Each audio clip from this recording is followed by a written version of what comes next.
This is a motor you've run before, right? Yeah, we've run a couple laps on this one before, so I'm not concerned about this. There, I see your son right up there in front of you. Yeah, I see him up here. A bunch of others up there, too. Richard Petty in car number 43. Cool, calm, and collected, trying to collect his 8th. Watching the kid in front, watching for a few laps, blow by. Easy. 88 Baker down on the inside. Baker with an Oldsmobile this year, his own team, alongside. Now you're inside Benny Parsons, car number 55, seeking his second win. Coming around 3 and 4. Benny Parsons, are you set to pull this one out of the fire today? I don't know, Ken Squire. The Ford's going to be awful tough. We're going to try. All right, you're coming out of 4. Good luck to you today. Any problems this morning on that car? No problem, Ken. Good luck to you. Pace car is ready to come in. There you see the Fords in the front row. Elliott in number 9 is running the same motor with which he qualified at 205 miles an hour. Most people thought that was a hand grenade. Not the case. Ernie Elliott says they will run that qualifying motor. Here they come to the line. The 27th annual Daytona 500 is underway.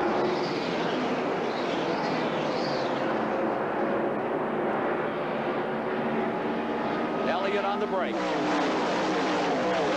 What a crowd as they go into turn 1, and he did break away similar to what he did on Thursday here in the qualifying race, Ken. It'd be interesting to see if those cars behind him can pick up the draft. He won by 37 seconds, 2 miles in a 125-mile qualifying race. There have been other times when drivers have had the field covered like that. There's always been some miscue, some mechanical malfunction before the race was over, Ned. And we see Cale Yarborough moving up very quickly, so he was able to pick up the draft. Of course, they were in separate races on Thursday here in qualifying, so we really have not seen them run together, but we're seeing that right now. Coming around a complete lap number 1. Del McCowart, number 0, out of Savannah, Georgia, smoking in the first lap, back in the pack. A screen back into the 31-degree banking of turns 1 and 2, which Ned Jarrett was showing you just how steep that banking is. David, those 2 Fords are just hooked up. I was just going to say, Bill Elliott and Cale Yarborough look like they're going to try and hook up into a 2-car draft and put a lot of daylight between themselves and the rest of the field. One of our camera cars there, Benny Parsons, now hanging on to a good solid 3rd spot. He's put a bit of daylight between himself and Darrell Waltrip. He is one of the major sleepers in this race. 55, Parsons, the Johnny Hayes car. You're with him briefly there. Here he is, coming back to the tri-oval, that 1,600-foot area leading to the 18-degree banking here. You are in the 3rd place car. Benny Parsons trying to close on those 2 Fords, and Ned, I think, he's pulling up a little. He might be, and you see how he stays as directly behind those cars, picking up that draft as much as he possibly can. If he wavers out 2 or 3 feet, it gets in thicker air for him, and that'll slow him down. But I'll tell you, they're hooked up together up front. Well, this is the way that Bill Elliott's not going to want to see the last lap, just a few yards in front of Cale Yarborough. Here's Cale trying the inside. Yarborough. There's Del McCowart, number 0, smoking. He may be coming in. Yarborough goes into the lead. Cale Yarborough with the Waddell Wilson car. They had heating problems early in the week. Seemed to have them solved by the 125s. But Waddell Wilson, Harry Ranier, J.T. Lundy, the car owners, have their fingers crossed. Here they come in front of this immense crowd. Back to complete. Now you can see those cars back in the 3rd position, bunching up a little and giving 1st and 2nd place. David Pearson running 3rd now. David Pearson running extremely strong this whole week. That's car number 89. He's coming down pit road. That's Jim Sauter from Necedah, Wisconsin. Fellow that's the father of 11 children, having trouble here early in the race. And Ken, we have note that Terry Labonte, who started back in 31st position, has already picked up 10 positions, so he is coming towards the front. One would wonder if this is the year of the record. The record 1980, 177 miles per hour. That mark was down by Buddy Baker. Well, if they keep this sort of speed up, they'll do it easy because they're running at round about 200 miles an hour, the lead 2 cars. Pearson's into 3rd, Baker's in 4th, Ricky Rudd is in 5th. Riding in 6th is Kyle Petty. Then a bundle of about 14 cars. There you see that 2nd group. Buddy Baker with his own team this year. Robert Harrington, the crew chief. That 88 car hangs right in there for a moment. He has been somewhat of a surprise down here, not to himself, but to some other people, as we see Elliott just draft right on by Cale Yarborough to retake the lead. But Baker is running an Oldsmobile, and some have said that the frontal area of that car is not conducive to the high speeds, but he has proved them wrong, and he's been competitive all week. Car number 0, Del McCowart in the pits. Number 75, Lake Speed, is taken over in 9th. To 10th comes Petty, 11th Foyt, 12th. inside Richard Petty's car as he closes on Darrell Waltrip. Pulls alongside, and Richard Petty guns down Darrell Waltrip. Here comes Ron Bouchard right behind him. Boy, they made that look easy, but they just simply got the draft working together. Waltrip might be slowing down a little bit now. He pulls back in line. I think he got left out of the cold there. He got down on the low track, and of course Ron Bouchard helped to push Richard Petty through him with his own draft. Back with the leaders. Elliott and Yarborough wanting to make this a two-car race. Will we have the fastest 500-mile race in history? To be decided. Here's Elliott and Yarborough certainly getting at the program. Yes, they are, Ken, and it's interesting that they've switched those positions a couple of times already this early in the race. That will keep them from running away from the field. But with the Cale's car in particular has had some overheating problems, and we wonder if they're needing to switch in order to keep the cars cool. Let's go down to Chris Economack in the pits. It's been said that in racing that luck is where preparation meets opportunity. I'm in national champion Terry Labonte's pit. In addition to all the tools and parts, there are 36 wheels and tires mounted up here for the national champion to call upon during the course of this race. Back to you, Kev. Battle continues, 9 and 28 for the lead. Further back, we now have two cars working on each other in the third position. That's two really old-timers and incredibly fast guys. Buddy Baker and, of course, David Pearson there. Buddy Baker, the winner of the fastest ever 500-mile right here. Here's Richard Petty pulling up to battle Benny Parsons. Third place car, Pearson, then Baker. And now you see Richard Petty working along with Parsons and right behind them Bouchard. Watching that fence go by gives you just some idea of how fast these guys really are going. 6th, 7th, and 8th there. Richard Petty on his high line there, closing in on Benny Parsons. Probably going to slingshot by any second now. Or maybe he'll just draft a little bit to try to pick him up. Yeah. No, he's going to try it on the outside. He had a notion on the inside, then moves the other way. That's Richard Petty. Not going to quite make move it. on Parsons.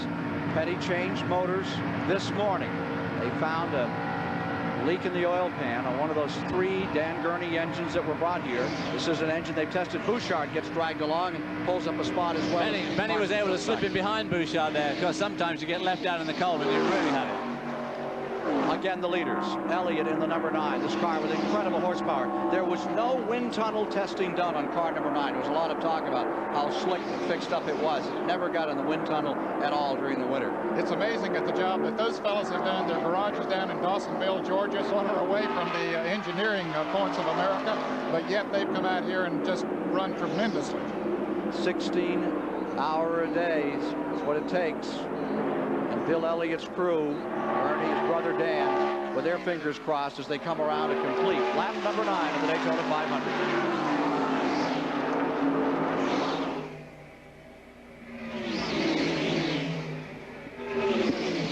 No. Nope. Old A.J. Foyt slipped up there now with Richard. He's I tell you, Labonte is on the move. He's coming. Where is he? Where is 2, he now? 4, Can we 6, isolate 8, 10, that, 12, 14, 16th. 16th now. Yeah, And Labonte. he's in a pack there that he's about trying Tell to us pass. where Labonte is when we come back, and we'll play with him. 16th. Where did he start? I'll tell you who's running. 31st. It's the 7 car, the Wood Brothers car. Kyle is up to 5th. Yeah. Here comes Richard after his son. Yeah. Ricky Rudd's going well, too. How fast? What's the record for the first 10 laps, sir?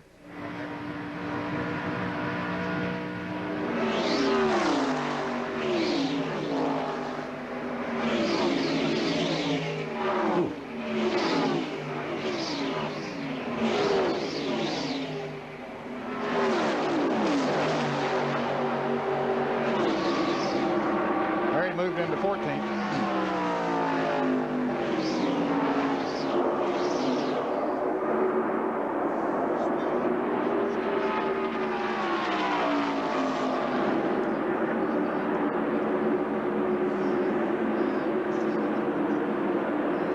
Richard's losing on turn 3. Good grief. Have you seen that? Yes. Boy, oh boy.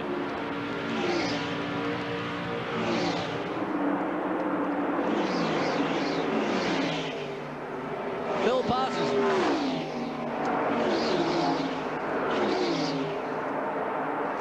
Boy, you better keep training on that Richard Petty, Phil Parsons. Ah. Okay. Labonte has moved to 13th now.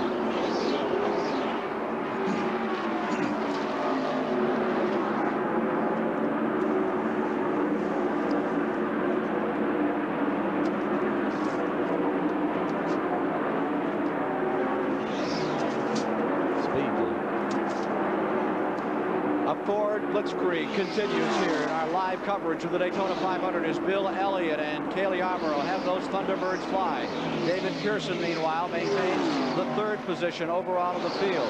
Just moments ago, Richard Petty almost had the car go right into the corner, all the way to the wall in the east banking of the track. He was able to gather it up. He lost a couple of positions. On the move is Terry Labonte. Now you're inside Richard Petty's car, number 43, as he's trying to clamber back up through the standings. His son Kyle is running very well in 5th overall. And a car that is really making a move now, Ken, is Terry Labonte, the Grand National Champion. He started back in 31st place. He's already moved up to 13th. So he really has that car number 44 on the move. Dale Earnhardt in the car number 3 is hooked on to him as he came by, but you can see him now moving up on Harry Gant in car number 33. 13 laps now complete. Mike Joy is with Waddell Wilson. When the green flag dropped, Waddell, it was a question if anybody could run with Bill Elliott. You folks have answered that. Well, it's still early, and Cale hasn't said anything, but he's been able to keep up, and he's been able to pass him. But Bill is still an awful strong race car. What did you do to solve the overheating problem you had earlier in the week? Well, we had to go back and drill some holes through the block and heads and the head gasket and try to get the waters, you know, out of the block where the heat was at. Let's go down pit road to Chris Economaki. Dale Inman, Terry Labonte's crew chief, standing here putting the watch on his driver. Well, Terry Labonte has passed 17 cars in this race, which is now only 14 laps old. You passed 17 cars already, Dale. Is he asking too much of that car? I don't think so, Chris. The speed hasn't been that much, and we had to get by a lot of the cars, or we're afraid we'd get lapped. So he's running about the same pace as the leaders right now. We're fighting traffic, so we feel pretty good right now. But okay, he's busy. And what has happened here is as Terry Labonte moves forward, Dow Waltrip is going backwards. Back to you, Ken. And the other man on the move is that number 3, Earnhardt. Now, Earnhardt has really discovered something in the last couple of days. They feel, the Richard Childress team, they can put that number 3 up into this race and lead some before it's over. But here comes the story. At number 9 and 28. Now it's the 28 turn of Cale Yarborough to stay in front. Bill Elliott resting in there behind in second place. Well, I know it's a bit early to say so, but these guys are lapping at about 196 miles an hour, and I think they're sandbagging, quite frankly. Richard Petty behind his son and Ricky Rudd. There you see the 7 car, the Wood brothers. Kyle Petty driving for the Wood brothers, who turned that number 21, the number itself, over to David Pearson. Here's Ricky Rudd. I think that's Ken Reagan's car there. Yeah. Unadilla, Georgia, with some motor trouble early in the going. Ken, he had an accident in Thursday's qualifying race. Cars wrecked in front of him, and he was a victim of circumstances. They've worked long and hard to get that car prepared to get it back in the 500. Cale Yarborough is going to be the first man in history to win 3 consecutive Daytona 500s. Richard Petty won it in 73 and 74, back-to-back. But in the next year, 1975, he finished back in 7th place. Well, Richard Petty has done more driving here today than anybody else that I've seen out there, even though Terry Labonte has done a masterful job of moving up through the field. But Petty has been up to 5th, and he's been back from there to 9th and 10th. He is really driving his heart out. 3.5 seconds between this group, this front 2, and the 3rd, 4th, 5th, 6th, 7th, 8th cars all gathered up. I think they I think these two guys are just driving as fast as they have to do to stay in front. I mean, they're not going to run away with it, because it's going to be politically dynamite if they do, but they're not running as fast as they could. They're running 200-mile-an-hour laps in the qualifying race, and they're turning only 196 now. Of course, there is a little difference in the racing conditions. As you mentioned at the top of the show, it's warmer today, which would cut the speeds a little bit, plus the fact that the 300-mile race yesterday, putting a little oil and grease on the track, that'll slow them down some, but I agree. I don't think they're really showing their hand yet. They're running away. Average speed through the first 10 laps, 199.557 miles per hour. 199, and that first lap getting cranked up to speed, well over 200-mile-an-hour laps by those 2 leaders. Perhaps they aren't sandbagging. No, I don't believe they are, David. Not at that kind of a By that case, David Pearson and Buddy Baker are doing extremely well to only be a couple of seconds behind at this stage. Now, running behind these front 2 cars, about 3 seconds back, David Pearson in the 21 and Buddy Baker in his Oldsmobile in 4th. Then it's a bit of a smoker going down there to turn number 1. bottom of the racetrack. We've got one. He's way up high in the groove, as you can see right here. Car number 17 of Ken Reagan, who was in the pits just moments ago. That's a valve cover situation. They won't let him stay out there like that. No, that'd give you heart failure if you could see that when you were coming 200 mile an hour down the back straight and you saw that cloud of smoke on the corner. Cars in third and fourth are running several seconds back from the leaders, and now there's a gap back to the fifth position. Bouchard, followed by Petty in sixth, Kyle, and Richard Petty in seventh, Benny Parsons in eighth, Dale Earnhardt in ninth. Going 10th is Phil Parsons, A.J. Foyt is 11th, Ricky Rudd is 12th, Bobby Allison 13th, Harry Gant 14th, Lake Speed 15th, Greg Sachs 16th, Labonte has taken Sachs and Speed out. He's pulled up through there. Let's go to Chris Economac. Boy, that car is really... Okay, I'm down here with Junior Johnson. Things are not going well for Darrell, Junior. What seems to be the problem? Well, right now, I think his car's either loose or pushing one. We don't know which one because he hasn't told us. What I think is, you know, just buying a little time till we get a pit stop to adjust the chassis. There's nothing wrong with the car other than it's either pushing or it's real loose for the other. You can fix that with a wrench, huh? True. We get a pit stop, we can adjust the chassis, and he should be all right. Okay, Junior Johnson, not ruffled at all about Darrell's balls in the back. Ken, that's exactly what David Hobbs talked about at the top of the show, because of the difference in the temperature today makes a difference in how those cars will handle. Smoker down in turn number one. Ken Reagan's laying a ridiculous stream of smoke. He must be able to see that in his rearview mirror. Here's Petty coming up on the smoker. That's his son Kyle directly in front. That number 44 car has backed up to 16th position. Remember, we were reporting a few moments ago, Ned, how he had progressed up to about 12. He has backed up a little. A guy who's really come on strong, who we sort of let slip by, is Bobby Allison, who started off even behind Labonte in 34th place. He's up to 13th. Kyle Petty right here in front of Richard Petty. Kyle, do you take it easier racing against your father than you do with the other competitors out here?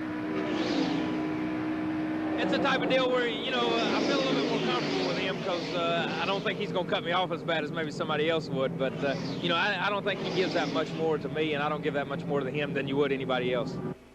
There's Kyle Petty nipping down underneath Ron Bouchard in the 47. Kyle Petty still, Ken Reagan coming in. Of course, this is a bit of a make or break year for Kyle Petty, I feel. He won his first ever race right here on the Super Speedway in the ARCA race. But since then, his racing's been a little bit indifferent. He's driving with the Wood brothers this year in an absolutely first-class effort, away from the family influence. And I think this is going to be a very important year for Kyle Petty. There's Richard Petty's car, number 43. And there you see Bouchard twitching a little as he comes off turn number 4. Bouchard in the 47 car. Some great pictures out of Richard Petty's car here. They come into the tri-oval right under the box here. 7-time winner here at Daytona. And Ken, the fans are not seeing illusions there. Those cars are moving around that much out on the racetrack. Leaders another time. Is that the Dodge, number 67? Morgan Shepherd driving that car today. Buddy Arrington's car. Dodging out of the way. Cale Yarborough now stays first. Bill Elliott maintaining the second position. David Pearson third. Buddy Baker in fourth. We'll be back with more of the Daytona 500 after this commercial message and a word from your local station.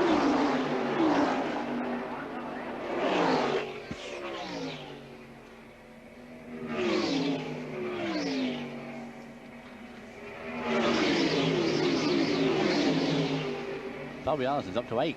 Yeah, I tell you, that's a heck of a race from 5th on and back. Yeah, that's the real NASCAR race out there right now. That's right. Yeah. Can we get 5th? 5th through 12th. The 43, wow. The 3, the 47. Yeah. We're getting some good in-car stuff though from Richard. Lenny or is that? Yeah.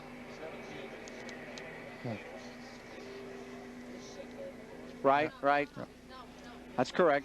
Yeah, that's the rest of it. That's where all the action's taking place. Yeah. Actually, Ricky Rudd seems to have broken away, hasn't he? Is that him? No, I don't think so. This isn't him here, is it? No. Petty leads that group. Yeah. Petty and Earnhardt. Yeah. And Bobby Allison's come up incredibly well.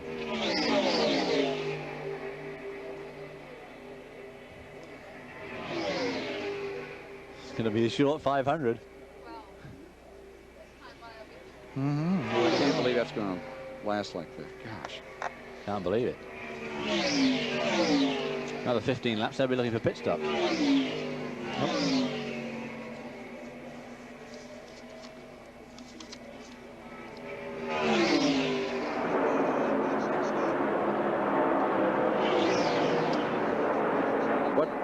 What position is Bodine? 23rd.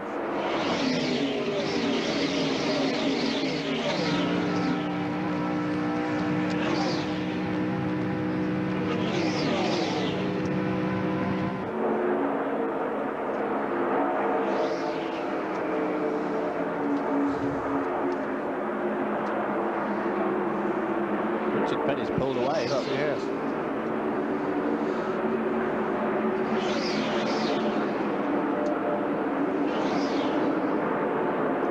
Let's have a look at the back of Richard Petty's car if you can, because he's...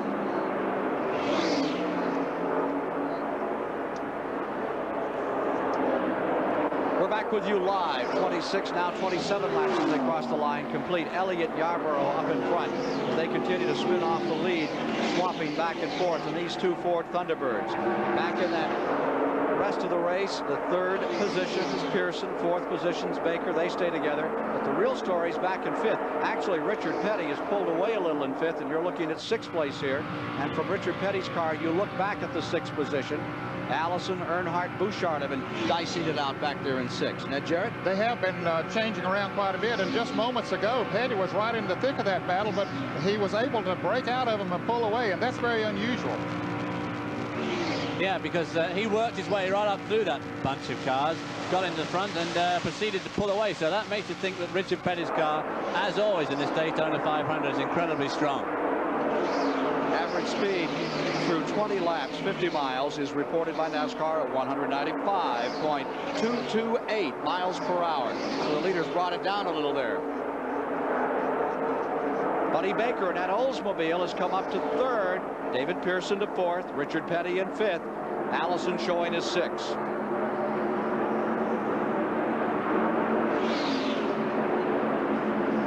Here they are, off four. Well, another one of the favorites in this race, Darrell Waltrip, who's the winningest driver in Grand National Racing at the moment. He's never won his 500, is in within 13 seconds of being lapped by Bill Elliott, which would be absolutely disastrous. So he really needs a caution flag in the way to make some adjustments to the car. Well, everyone thought that Elliott would be told to come down a little and not run as strong after the 125-mile qualifiers. But very one-dimensional about this business of getting on with the program, and Cale's willing to run with him. Cale is making him really run faster perhaps than he might want to at this stage of the game. He can't afford to really punish his automobile, Ken, and you wonder, running almost 200 miles an hour, how much punishment is he giving it? But the car is handling so well in the turn, so is Yarborough, that they perhaps are not punishing it that much. And sometimes, Dave, if you slow down, it punishes the car more than if you run. Absolutely. If you run up at a very unnaturally slow pace, it's the worst thing you can do. You lose concentration. It doesn't help the car either. And I think that these two guys are racing well within theirs and their car's capability. 29 of the 200 laps completed. The man who has broken away from the big draft is Richard Petty, maintaining his position in fifth. And right now he's gaining on the third and fourth place cars of Buddy Baker and David Pearson. Here you are riding with Richard Petty into the back straightaway, down behind Lake Lloyd, moving right up against the wall and trying to overhaul fourth place man David Pearson, third place driver Buddy Baker. And those are the men he's after. On your screen, you see the David Pearson car. Winner here in a great battle with Richard Petty back in 1976. In theory, they should be in the better position because they've got a perfect two-car draft set up, and Richard's all on his own, but he is definitely making ground on them. And Bobby Allison is going away with him, too. He's broken away from the group. Bobby Allison coming up from 34th position on the grid. He's making a fine run for the front here. Dygar team has had its problems, but it seems to be getting straightened out. There are your leaders. Still Elliott in number 9. This amazing crew out of Georgia. 12 people in the entire operation. At the end of last year, the last 4 or 5 races, number 31 pulls on pit road. Slick Johnson. Remember, he started dead last. His father's name is Junior Johnson. Not the same as the gentleman up here with cars 11 and 12. Not the same. They're from South Carolina. Junior Johnson that we know of more prominently in the sport is from North Carolina. Well, I make it now that Darrell Waltrip's only about 7.5 seconds away from being lapped. He must be getting pretty desperate. Bobby Allison also is closing up on car number 43, Richard Petty. Allison in the 22 car, who's won the Daytona 500 twice. And I can't believe we're going to stay at this speed. They've de-escalated a little on 9 and 28, but they are just kicking those cars around at over 190 miles an hour. And here's Yarborough dropping inside. There's the Dodge, the single Dodge car. I keep hearing stories a couple of years the Dodge will have a super sleek race car out here. I hear in 1986 that they do have a car coming that might be conducive to these kind of speeds. Another car coming down pit road right now is Mike Alexander in car number 84, having some early problems here as he rolls into the pits for a change of left side tires. Well, Iacocca being head of the Chrysler group, I just can't believe they're going to stay out of racing, because he was such a major force in Ford's racing 2 decades ago. I would certainly hope that they bring in a team. They have two. One for Buddy Arrington, who's carried their colors through thick and thin year after year when they just didn't have the pieces to really go racing, but Arrington hung it out because he liked to race that particular mark. Well, I'm sure that factory group is going to be back in racing with so much emphasis from Ford and now from General Motors trying to catch up. I'm sure that Chrysler are going to join in. They're the Fords, and you just saw the GM products running out there for a moment. David Pearson settles in with his Chevrolet and Buddy Baker with his Oldsmobile as the battle continues here in the 27th annual Daytona 500. Records are just being splattered and shattered by these two men. Number 9. Now there is Schrader in the Junie Donlevy Ford. Great midget, great USAC stock car driver, sprint car driver getting overhauled. The only rookie in the race, Schrader, getting lapped by Bill Elliott. Here's Ricky Rudd and Kyle Petty into the pits for the first of the scheduled pit stops. He's done 33 laps. I should have thought they could have gone a bit longer than that. Here's Mike Joy. This will be a scheduled pit stop. You see a little bit of paint on the left side of Kyle's car where he made contact with somebody's white paint job. Right side tires and fuel, that's standard on a first green flag pit stop. Leonard Wood hops around the car and Kyle is away. Leonard Wood nearly got run over. That was a 13.5-second pit stop. Quite a long stop, but not too bad. Car number 28 coming out of pit road. Cale Yarborough, one of those leaders. Also in is Tim Richmond's number 27. Ken Schrader is pitting.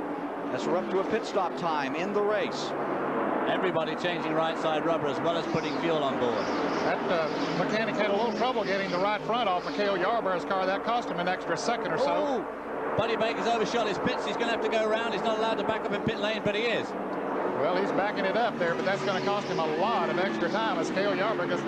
Let's go to Chris Economac. It now develops that the Fords are not getting the mileage the Chevrolet and the other GM cars are getting. The first cars to stop for fuel have been the Fords, and this could be a factor as this race unfolds. Back to you. Of course, a couple of the Chevrolets have been in it. We see David Pearson going out. Here's Jeff Bodine, who won yesterday's Sportsman 300, taking on fuel, and of course the right side tires on his car. As most of those, we'll see them change because nowadays they can change the tires as quickly as they can add 20 gallons of gasoline. There you are with Jeff Bodine, who's been running just a little off the pace here in the Harry Hyde prepared car, coming back on the track another time. Here's Cale Yarborough in the backstretch. Pit stops, the order of the day, and there's Bill Elliott's number 9.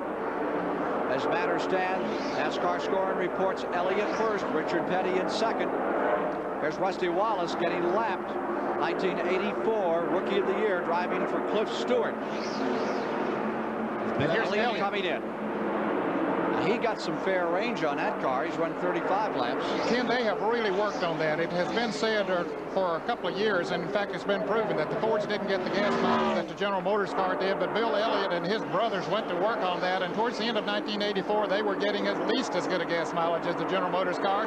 Lets him run a few extra laps, possibility of catching a caution. Of course he didn't here today, so they changed the right side tires on his car. Benny Parsons coming down pit road, so is Phil Parsons, Joe Ruttman, and Harry Gant. So this is pit stop time. They would, many of them would hope to make it. And it looked like the car died when they took it off the jack. He got it quickly fired and is heading back out into the water. Long stop, though. 16-second stop for Bill Elliott, which is quite a long stop. That's still one of the most important teams in auto racing today. I mean, they're such an inspiration to everyone. A homegrown family team that comes out here and runs up in front. Here's Mike Joy. Raymond Beadle, champion drag racer and car owner for Tim Richmond. You had a long pit stop with the hood up. What's the problem? Well, we changed the motors just before we came here. We broke a piston late yesterday, and the float was stuck on the carburetor. We just didn't get time to run the car this morning, so hopefully we'll be okay now. But to repair it, or did you have to change the carburetor? No, we just shook it loose and it came through. The fuel pressure is okay. Raymond Beadle. The man who's getting the range, 43, Richard Petty. He's still out here. Now remember, once up on the east banking, Richard Petty went all the way to the wall in turns 3 and 4. Well, he's giving some sort of a signal there now, Ken. Apparently he's about to come into the pits. He was just waving to one of the drivers that he passed there and said, okay, everything's all right. Let's see if Petty will pit here. You can hear him decelerating. I think he's headed for pit road. Richard Petty, number 43. He saw his gear down. He put it into third gear. Now he's coming back into second gear. That helps to slow the car down as he hits the flat coming off of that steep banking. Boy, you can come off of there and get yourself in trouble. Of course, he's done it many times. Ready on your watches. Petty in for his pit stop. No one's done it more. He's left the car in first gear. Puts a little fluid in himself. They clean off the windshield there. Usually takes a bite on that rag. There it is. His mouth. Just about exactly the same as Bill Elliott's pit stop. There he is going out right behind Ron Bouchard. Pulling by Bouchard. They're going to race a drag race down pit road. I wouldn't want to be the guy holding the stop and go flag out on the end of that one, man. No, they're just racing side by side as you see Petty changing the gears. Now he's in third gear, about to shift back to fourth. He'll run it up to about 7,500 RPMs. Now back to fourth gear. Here is Darrell Waltrip in the pits, and you see. Here's Chris. Johnson is working on the adjustment of Darrell Waltrip's car, jacking the weight around and trying to make this car handle better. He's got, in addition to tires and gasoline, this wrench right here is what Junior Johnson used to try and crank 3 or 4 more miles an hour into that car. Waltrip's back on the track. We'll see if it works. Back to you, Ken. And what he was doing, Chris, was taking wedge out of it, so they call. He was taking weight off the left rear, so Junior wasn't sure if the car was pushing or the back end was loose, so he has taken some weight off the left rear, which should let him go through the turns a little freer. Taking weight off the left rear will, if anything, make it a bit looser. Will Yes. It? Yeah. If he's obviously assuming it's pushing. Yes. It'd be tough if he's got it the wrong way around. I'll tell you, it really puts him into the driving area then. You have to keep up at the back end. Terry Labonte coming into the pits in car number 44. He has been the leader. Terry Labonte has briefly had the lead. Phil Parsons had it momentarily. As all the cars are under green, and we may be on our way to a new record for 500 miles. Well, Terry Labonte did 6 more laps than Bill Elliott then, which is going to be a major factor in this race, unless the Elliott boys were just turning out to find out how their fuel consumption was. As matters now stand, car number 5 is being shown as the leader after these pit stops. We'll be back and update you on the leaderboard after these messages.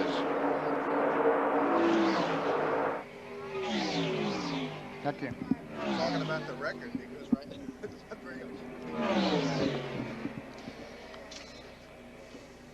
That can't be right, the car number 5. No. Now they're changed. Well, no, they're not. That can't be Years right. down so far, it can't be Yeah, right. that can't be right. Why is the leaderboard so off? Yeah, that's not right. Cale's in the lead. But 5 is almost a lap down. He can't lead. No. He's not leading. He's not leading. He's made a no pit stop. way. Yeah. You're right. That sounds right. A lot better That than what we sounds got. right. 28.9, 7:43. 28.9, 7:43, please. 28.9 are right back together where they were. 28.9, 9.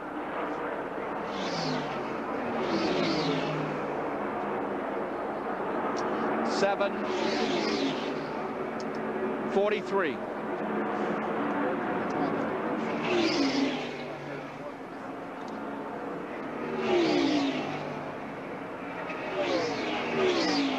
Waltrip has been left.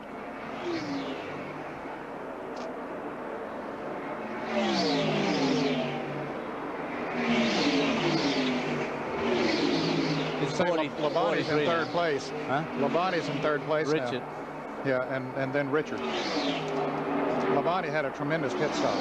Labonte is in third, not Kyle, 44.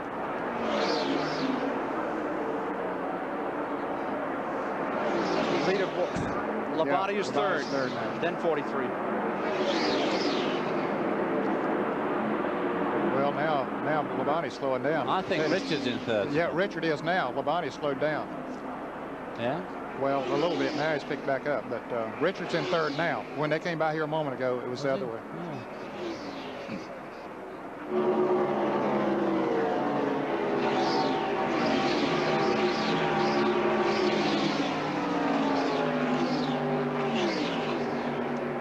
After the first pit period, coming under green, sorting them out, Cale Yarborough and Bill Elliott are still locked together in these Ford Thunderbirds, leading. Terry Labonte had moved to third a moment ago. Richard Petty screamed around him. It's Petty back up into third. Terry Labonte back to fourth. He is right in the midst of that hunt. And Ron Bouchard among the front five. With David Hobbs and Ned Jarrett, I'm Ken Squire. And we're seeing the record stumble here at the Daytona International Speedway between the onslaught of these two drivers, Cale Yarborough in the 28 and the number 9 of Bill Elliott. Well, they're average over 192 miles an hour, taking into consideration the pit stop. Car number 10, Doug Hemrock, up in New York State, having some problems here. Boy, 192 mile an hour average for 100 miles, including a 16-second pit stop. That's getting on with the program. All that slowing down, all that getting back up to speed. Oh, you lose a tremendous amount of time. Actually, a 16-second pit stop's really more like a 35-second pit stop. Richard Petty, car number 43. And right behind him is Ron Bouchard pulling in for a pass. Here's Bouchard looking like he wants to make a move. Ron Bouchard in the 47. As you look at the battle, Richard seems to be quicker through the turns 2 and 3 and 4 there. Here's Mike Joy. Before he retired from active competition, Dan Gurney was America's most famous race car driver. Now he builds Indy-type cars, and beginning this season, stock car engines for America's most famous stock car driver, Richard Petty. Quite a gamble, isn't it, changing engines on race morning just before the cars roll off? Well, it really was the smallest gamble we could come up with. We had a small leak, and rather than try and repair it and not know whether it was going to leak again while we changed engines, we knew this engine was a good one. There were no leaks. Well, from the smile on your face, you're obviously very pleased by how Richard's running right now. Yeah, I feel like we've been thrown into the deep end, to say the least, and I'm really very, very tickled the way Richard's going. At the moment, he's running a little bit faster than the leader. So, but it's early in the race, but we're very happy. Dan Gurney. Dan Gurney knows a little bit about stock blocks. Remember Indy, 68? Took a Ford up there in second place behind Bobby Unser. Gurney building the engines for that number 43 car, the Mike Curb car, which stays very much in the hunt in third position. There you see now Bobby Allison pulling up into fourth, car number 22. There are the leaders again. Well, Dan Gurney said that he was running a little bit faster than the leaders, and he needs to, Ken, because after that round of pit stops, he's running a little over 16 seconds behind those two Fords of Cale Yarborough and Bill Elliott. Their speeds have dropped a little bit. They're down to a mere cruise of 193 odd miles an hour, so maybe the heat's affecting them. And here's Ron Bouchard Something to miss on Bouchard at number 47, the Jack Beebe car. Looks like a flat tire, and it left rear tire flat. Number 47, Bouchard, comes on to pit road. This happening at while they're working the 48th lap. I can't believe we haven't had more engines. Of course, the weather is perfect out here, Ned. An absolute perfect day, no question about it. We see a crack in Richard Petty's windshield, and that could become a problem. There's a tremendous amount of pressure on the windshields at the speeds that they run here. We'll keep an eye on it and see if it does get worse as time goes by. To give you an idea of the pressure on the windshields, the other day when A.J. Foyt spun in the IROC race, his windshield flew out, went right over the top of the grandstand.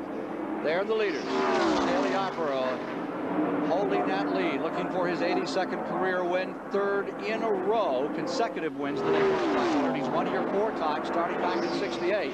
And now there's Bouchard's car. It was a little more than a flat tire on it. They have the hood up on it, trying to see if they can find out what the problem is. It looked like the car was just coasting into the pits. Maybe the ignition or something went out on it. It looked like it was a bit down on the left rear, but obviously it's the engine. Bobby, here's Mike Joy. What's the problem with Ron's car? Ignition problem. We think maybe the coil might have quit on it. They're working down the area of the distributor, trying to get Bouchard's car refired. He's flipping the toggle, trying to get it to crank, and it won't. They continue to work on it here on pit road. Drawing away from the field at record-shattering speed, Cale Yarborough and Bill Elliott. Huckleberry just holds on at second place. From the Goodyear blimp, you see the leaders fighting it out on the 31-degree banking. The world center of speed. More in a moment.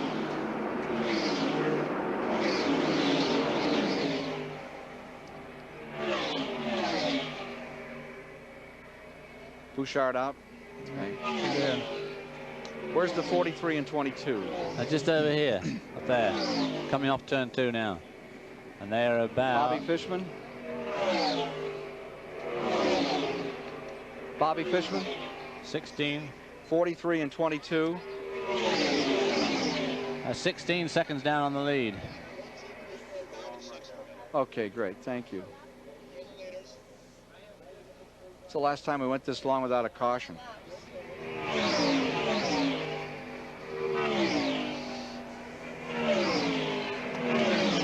Richard Petty and Bobby Allison have got really hooked up there now in that draft for 3rd spot.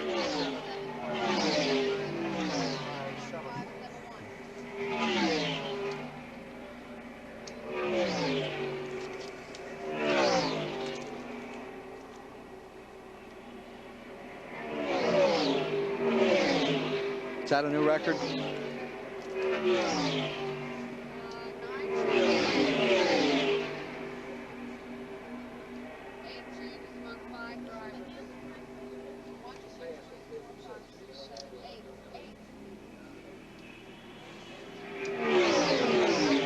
Mary, go back and give me 3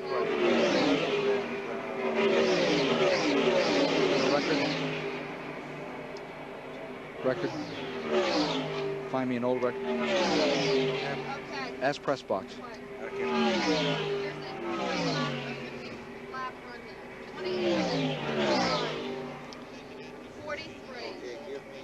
Who's on the press box?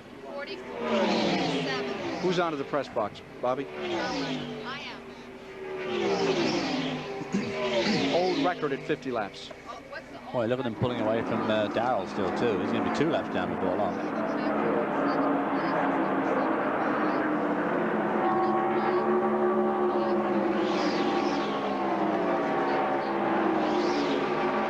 52 of the 200 laps have been completed in the 1985 Daytona 500, and at the 50 lap 125 mile mark, these leaders are averaging 191.571 miles per hour.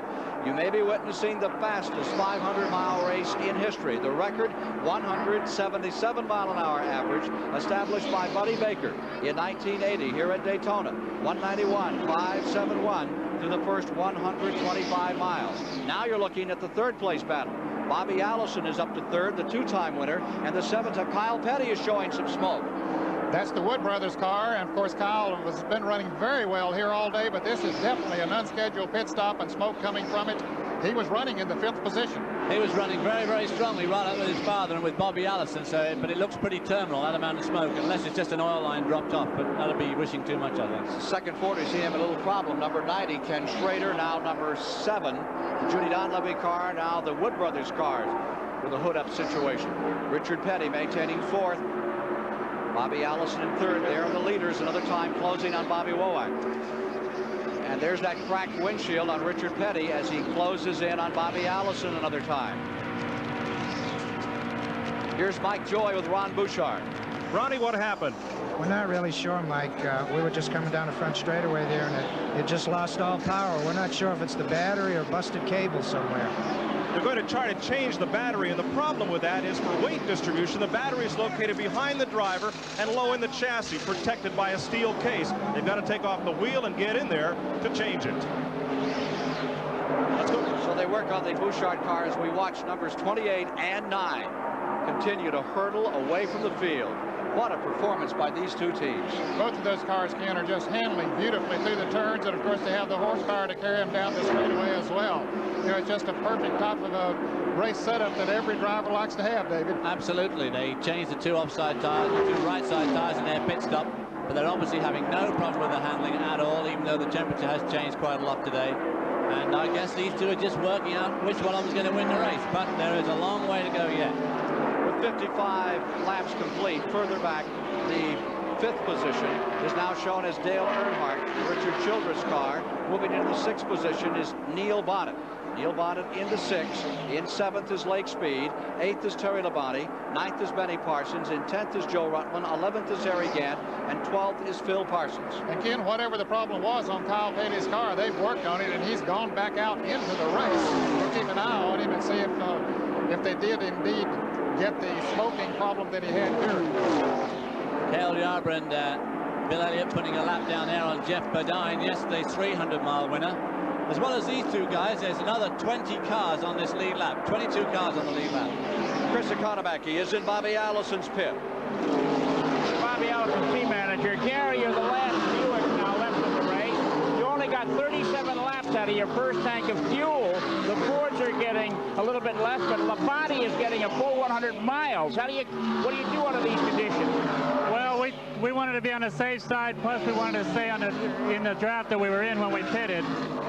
We can get better mileage than we did on that first stop. If it goes green all the way, I think we'll be okay. Can you make just, if it stays green, can you go the distance of 3 more stops? It looks like we can get over 100 miles, so if we stretch a little bit on each one, we'll be right there at the end. But that first stop is always the most critical, and we definitely wanted to stay on the safe side there. Okay, Gary Nelson, number 22, team manager for Bobby Allison. Back to you. Wasn't Darrell Waltrip there about to be lapped by Richard Petty and signaling frantically through the window to get Petty to try and give him a draft, I'm sure. Yeah. I could see him waving at him, but he might have been just waving him by, but I think he was waving to try and get help. Because that's Bobby Allison up in front of Richard Petty. Now we're looking out at the back of Petty's car, Darrell Waltrip. So Richard soon put Darrell Waltrip away, and of course Darrell's trying to hang on now to pull himself back into contention. Waltrip second here in 79. The leaders getting into heavy traffic. They asked Bill Elliott about the motor in that car, number 9. Number 98 is in Trevor Boyce's car, Dr. Benfield's car, on pit road was put up, and another motor having a second. And this is another of the cars that was damaged in one of the qualifying races here on Thursday. They've worked frantically to get that car back in shape. As you see Buddy Baker back in the picture once again. He's about to go a lap down. As Dave Marcus is lapped in the 71. And Buddy Baker was running such a strong fourth in the first part of this race before the pit stop. And here he is just 25 minutes later being put a lap down. Well, he overshot his pit, which cost him a lot of extra time. Bill Elliott, the number 9, was saying he didn't want to know what was in the engines, that he didn't have to lie about it. You think they've tricked those engines up, Dan? I got a feeling that he might know a little something about what's under the hood. There you see the number 4 car, which is running in 10th place. They're reporting Joe Ruttman. That was on the 50-lap rundown. Joe Ruttman in the T.G. Shepard car. New sponsorship, new team that's really come together out of the Morgan McClure colors of a year ago that Tommy Ellis drove. A little smoker on car. That is Joe Ruttman's car, smoking badly. He just did a good job there weaving through the traffic, trying to hook up with Benny Parsons there in the number 55, but looks like Joe Ruttman's about to come to a stop. He wisely points that car up towards the banking. Apparently he saw the smoke coming from it, and he wanted to get it as close to the bank as he could in case the engine erupts and puts the oil out from under him. You're better off to be close to that wall if she does turn loose with you. That's right. Back with the leaders another time as Joe Ruttman tries to get his car around the track and back into the pit area. Cale Yarborough stays up in front. Looks like he just might do it.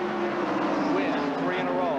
Become the first man to do so. And they're going to give Kyle Petty the black flag. He's leaking fluid. Elliott goes for the lead another time. Bill Elliott back in front. Remember, he's only won 4 Grand National races. Well, what an impressive racer. What an impressive human being he is. He certainly is. He is an all-American boy, no question about it. Very determined, very quiet and shy, but he can flat drive that race car. A lot of smoke out of car number 7, Kyle Petty's car, going into turn number 1. They had a black flag out for him, and the indicating board is on for Kyle Petty, who'll have to bring it on in. And car number 4, Joe Ruttman, finished 3rd here in 82. That car is off its feed as well. Elliott first, Yarborough second, Allison third. Petty remains in 4th. The Harold Kinder, they're on the flag stand overlooking procedures here. Now Buddy Baker's going to want to try and hang on to these 2 lead cars and keep right within touch, which he seemed to be capable of early on, because if they throw another caution flag, it would give him a slight chance to unlap himself coming to the line, which of course would give him his lap back. Here's Cale Yarborough down on the inside as 88 Baker goes blowing by him. That car is slowed down. Cale Yarborough is slowing up. Yarborough is out of it, down into the first turn. He's out of the throttle. Here he is slowing down, coming to turn number 1. You saw Baker scoot by him. Definitely something is amiss in that car. We reported that in all of the practice and the qualifying, he was having overheating problems. In the clash last Sunday, he had overheating problems, but then he ran the full 125-mile race. Thought they had that problem cured, but there is something wrong. Whether that's it or not, you can see him weaving the car back and forth, Ken. I don't know what that means. It's almost like he's looking to pick up fuel. 62 laps have been completed. Cale Yarborough. Now there's the lonely leader, Bill Elliott, in car number 9. And they are a lonesome team. They don't work with anyone else. Ford would like to have them share things among the 4 teams. The Elliots will have no part of that. Here's Cale Yarborough coming onto pit road. Been running up in front all day. Joe Ruttman is also on pit road right now with the number 4 car. Well, Yarborough does not go into the garage area. He stays out. They're changing the right side tire, so apparently he had a flat tire, and that's why he was weaving. He couldn't help it. The tire was low. Of course, they have interliners on these tires, which would let him get back to the pits. This will put Petty into second. Move Bobby Allison up to third. Yarborough having a little trouble getting restarted. Apparently the car choked him. Let's go to Mike Joy in the pits. Well, the car has stalled, Ned. They're pushing it down pit road. Cale tried to pull out. He popped the clutch, and the car stalled. They can't get it refired. Still pushing. Cale pops the clutch again, and it does not catch, and they've lost about half a lap. 1 lap down now. The JT Lundy Harry Ranier car being pushed back to 6 manpower out of 600 horsepower. Boy, what a frustrating situation this is, to have a car that was running as well as that car, and then all of a sudden you get a flat tire, then the car chokes, won't respire. Now they're having to push him back into the pit area to work on it once again. Elliott first, Petty second, Allison third, Dale Earnhardt in fourth, Bonnet in fifth, Benny Parsons up to 6, Lake Speed in 7th, Terry Labonte in 8th, Ricky Rudd in 9th, Phil Parsons in 10th, and there is second and third. 2 of the giants, 2 of the masters of this game. Richard Petty, the 7-time winner here at Daytona, and he's looking right out his back window at car number 22, 2-time winner of the event, Bobby Allison. Remember, he won it here in '82. Ken, there's Yarborough back in the pits. I'm wondering if they misinterpreted his problems when he came in. Maybe it was not a flat tire. We couldn't see that, although they have the interliner tires. And they're doing some other work. Look like they're headed back to the garage area. Drama of what can be the fastest 500 in history continues here at Daytona. More in a moment. Fuel pickup? Could be. He's running shaking. Yeah. I think that's what they did. They just misinterpreted his problem. Thought he'd retired, Kenny Schrader. He came back. They had him in, they put him back out. Did they really? I didn't know he'd ever gone in. Well, he was in for a problem. Remember, they had him in once, and they put him back out. Did he go behind the wall? No. No, he's on pit road. I think it was a normal pit stop when he made it. I don't think he was in for an extended period. No. He got lapped there. You know, we talked about that, and then shortly after that, he came into pits. But well, now what's this going to do to Bill Elliott being all on his own? Nobody to drive. He just sat out there and just run. Yeah. I don't think. Yeah. Yeah, it'll affect the fuel consumption a little bit. Yeah. It will. In fact, he's only got, on his old thing, he's only got about I'd like to see number 3 when I could. I really like to see 4, the number 12 car and the number 3 car, guys.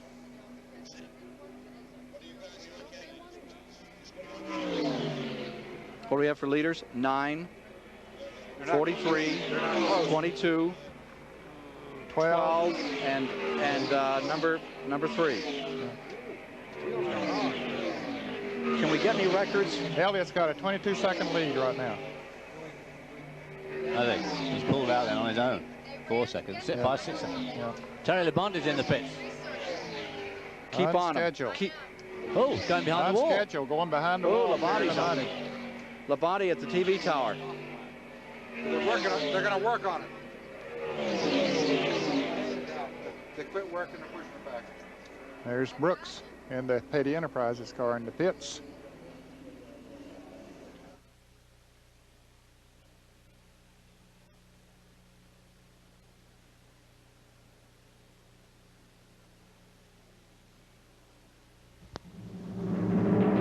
This CBS Sports Special is sponsored by Old Milwaukee and Old Milwaukee Light.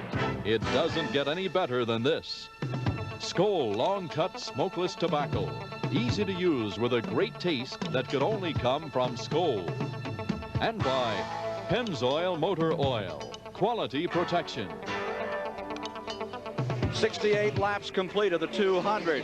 Major developments. Let's go to Mike Joy. Cale Yarborough is in the garage, very unhappy to be standing here so early in this event. What happened? Well, I don't know. I guess we lost a cylinder. I thought we were out of gas, but something went wrong with the engine. Gave me no indication whatsoever, and it just locked up on us on that pit stop. Well, it looked like it was running when you came into the pit, then when you popped the clutch to take off, it seized? Yeah, it was running, but it wasn't on 8 cylinders, probably 6 or 7 cylinders. Who is your bet to win this race? You've had a chance to run and draft with Bill Elliott and some of the other cars. Well, Bill Elliott doesn't have any competition now. Nobody will even run close to him. Well, that's what they said about Cale last year, and he did run away. Let's go to Chris Economaki. Down here with car 44, it's behind the pit wall. It's being worked on by a battery of mechanics. It's on jacks. The hood is up. Terry Labonte is sitting at the wheel, waiting for these repairs to be completed. What's wrong, Terry? Chris, the clutch started slipping. I think we've got an oil leak or something that's getting oil in the clutch. Okay, there you have it, right from the driver. He hopes to get back into this once he's been fixed his car. It's unbelievable the amount of work. They brought toolboxes over here. The major repair job. Back to you, Ken. It's directly behind the pit wall. There's number 88, where they're working on number 44, Labonte's car. Baker coming back on the track. It sounds to me, I was going to say, in Cale's, I was talking to Waddell Wilson, his chief mechanic this morning. They've drilled the blocks in the heads. They put different head gaskets on that Ford this week, right here in the garage at Daytona. Tim Richmond is in the wall. Tim Richmond grinding off the side of car number 27. First caution comes at lap 71. See how the wheel come off the car. Tim Richmond in the Raymond Beetle, number 27. Coming down to a halt about 800 feet out of turn number 2, and the first caution of the day in this 200-lap, $1 million, 500-mile race is brought out for Tim Richmond's automobile. And Ken, he's sitting there right now just hoping that all of those drivers will go on the outside of him. The pit stops, the second round, were just coming up. David Pearson was caught in the pits during this caution. He and Buddy Baker had made scheduled pit stops. Ricky Rowe was in a moment ago. All the rest of them will be coming in as soon as they slow down. Caution is out for the first time in the 1985 Daytona 500 in our live CBS coverage. Bill Elliott trying to dominate. Richard Petty lying second. Bobby Allison in third. Elliott had pulled away to a pretty handsome lead. Here you see Tim Richmond evacuating. The fourth place driver is Neil Bonnet. Neil told me this morning they had gone back and rebuilt their qualifying motor and installed it in car number 12, and he said, I think I've got a chance of winning this thing. But everybody has been covered thus far by Bill Elliott. Fifth place car in the field is Earnhardt, and they too thought they had discovered some secrets this morning on the Richard Childress car. From the in-car camera of Benny Parsons, Ned, let's take a look at this. David, here's how it looked. We see Richmond up in front of him getting into the wall. Apparently he had a tire to go down, or he got too high up in what they call the loose stuff, and that would be the rubber, as Parsons goes by on the inside and Tim Richmond stays up on the wall. Of course, Parsons was hoping he would do that, and sure enough he did. There's another angle that just grinds down. He keeps it up in the wall. He did a good job in holding on the wall, which is obviously an essential thing. You can't just go wandering across the racetrack, but of course you not always have control over that. Report from Mike Joy. Here's Barry Dodson, Tim Richmond's crew chief. What did Tim say caused the crash? He told us about 2 laps before he crashed, after we put some new tires on it, that something was vibrating and shaking as he went in the corner, and evidently the car broke a wheel. He said it was fine, and then it was in the wall, and there was nothing he could do about it. It felt like it broke a wheel, and, you know, it was a brand new wheel. So apparently they're out for the day. Race drivers are unique people, but none perhaps more unique than the driver of car number 27. Tim Richmond has a style all of his own.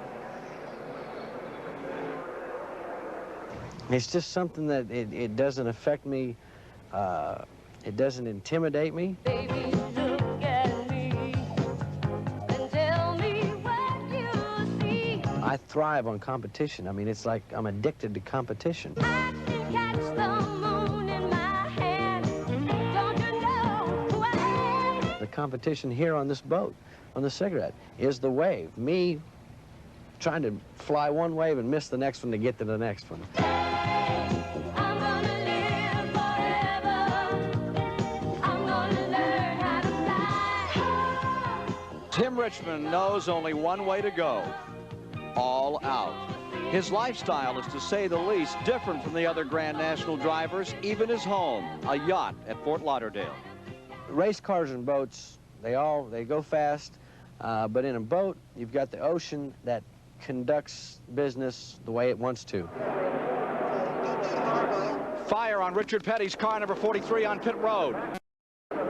A fire on Richard Petty's car, number 43. It is caught on fire, leaving our feature for a moment. Problems for the King here today. Kenny had just made a pit stop. They were having to push it down pit road. They couldn't get the car fired, and Petty now inside trying to get it cranked up. They're putting the hood back down on it, so apparently they got it out very quickly. Let's see if it will fire and is able to pull away. We are under caution from the incident created by Tim Richmond. He's having a problem with the shifter. Trying again. Coming right back out to go for it. He's trying to get it in any gear that he possibly can as the crew tries to push him down. Now they've stalled again. Here's Chris. Okay, what happened to Richard Petty's car? When it was time to leave the pits, it would not start. So the crew members were pushing it, and the still wouldn't start. So one of the crew members got a spray can of ether, and that helped the car start. And he sprayed under the hood with ether, and the ether caught fire. Now the engine is running, and it's being brought back because some damage apparently has been done under the hood. A tough break for King Richard here. Now there's a replay. And there's where they're spraying the ether in down that. They have a little tube that goes down into the carburetor so that it will help it fire quickly once again. But of course it caught on fire this time, and now they have that gear shift problem as they're pushing him back down pit road. You can see Petty still trying to get the car in some sort of a gear as they push him backwards. Tim Richmond being brought in. We saw him get out of that car a little bit earlier, climb up on the sand bank that separates the racetrack from Lake Lloyd here at the Daytona Speedway. But once the wreckers got there, he decided to crawl back in and ride back to the garage area. Richard Petty's car resting back on pit road, being administered to not many people around it now. Anytime you have an accident like Tim Richmond, the best thing is to get away from the car as quickly and as far away as possible. Well, let's pick up that feature about Tim Richmond as we left off for that late breaking development here in the Petty story. Tim Richmond knows only one way to go: all out. His lifestyle is, to say the least, different from the other Grand National drivers, even his home, a yacht at Fort Lauderdale. Race cars and boats, they go fast, but in a boat, you've got the ocean that conducts business the way it wants to. It conducts the business of the boat and the driver in the boat. Compared to what the race car is, the driver is conducting the business with the racetrack and the race car. Keep it going now. Good. All right. Tim Richmond's daily training program is uniquely Tim Richmond. I'm not here for the women. I'm here to get Tim Richmond's body totally in shape and mentally in shape, which is going to help me on the racetrack and off the racetrack. And actually, you know, it probably is better for me in there with 30 girls, because if I start slowing down and they're still doing it as hard as they are, and I kind of start giving up a little bit, you know, it keeps me going, because I don't want to look bad in front of them. Diet. You've changed your diet. I've changed it 180 degrees. Brown rice with raisins and bananas in the morning. I come back after my workout.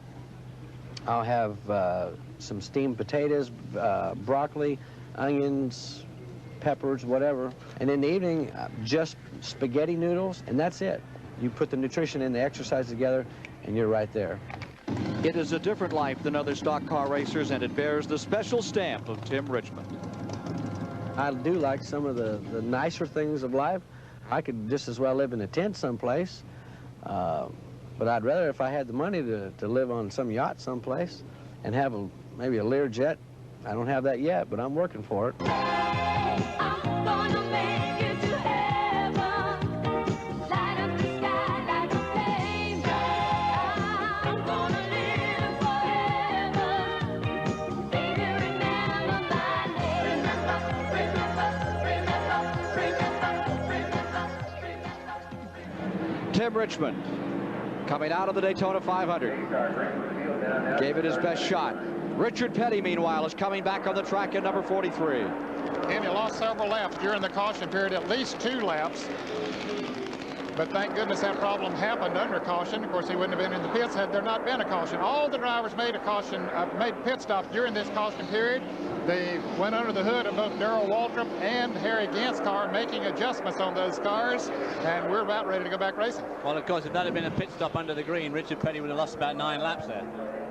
Richard Petty, they're reporting, only has 4th gear. Locked up in 4th gear.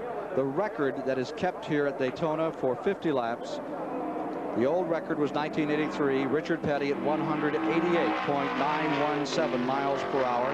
The new record at that juncture, 50 laps, 125 miles, is 191.571 miles per hour. The next record to perhaps tumble was a 173.511, which went to 1980, held by Buddy Baker, 100 laps. Here's Terry Labonte.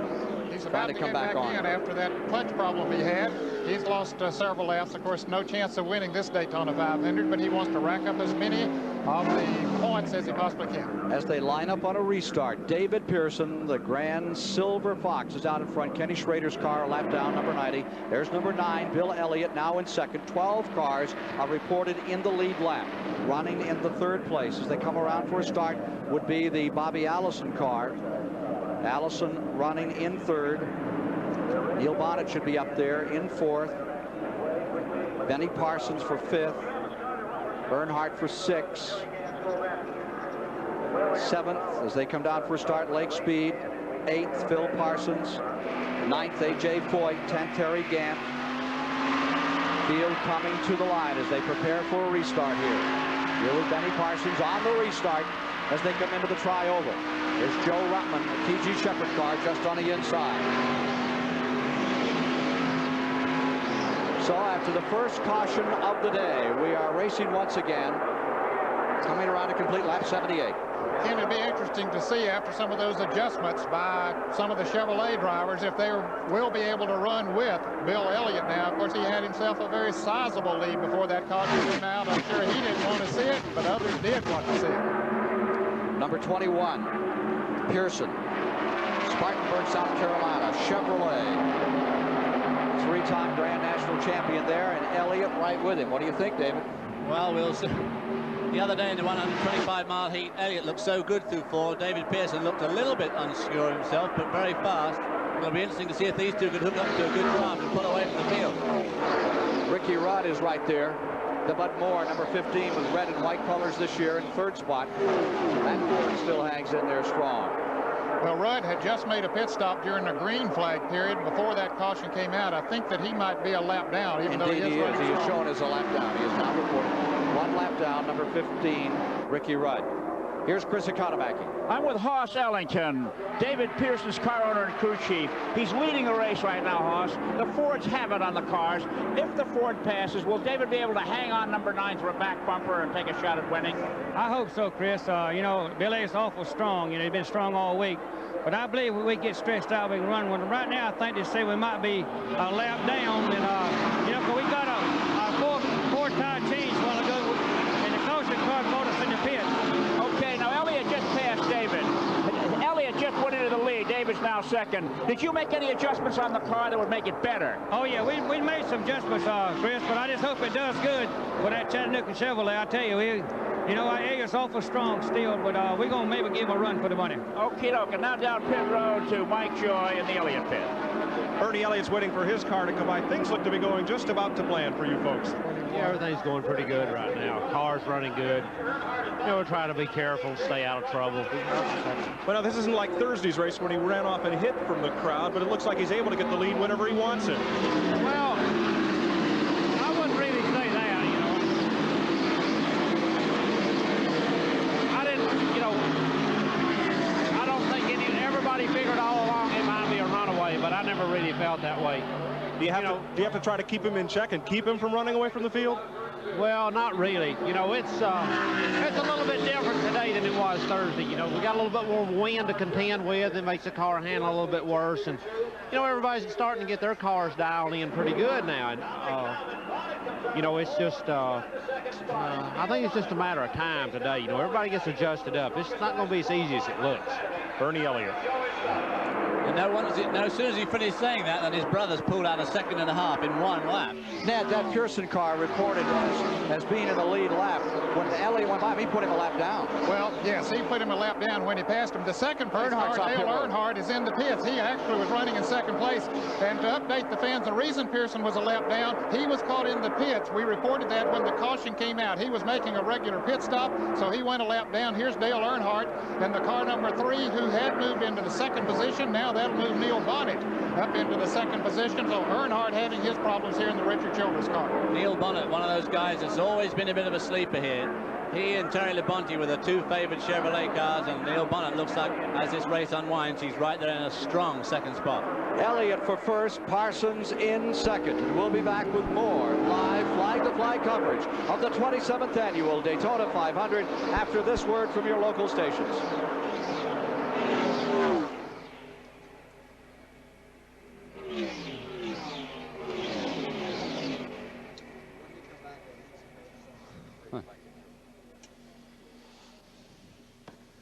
Three different beer brands in the first 3 places. Yep. Followed by smokeless Backy. All those vices right up there. Huh? 22 slowing down. 22 is slowing down in turn 3. 22 way off in turn 3. That caused some problems. 22 now into 4. He done blowed up.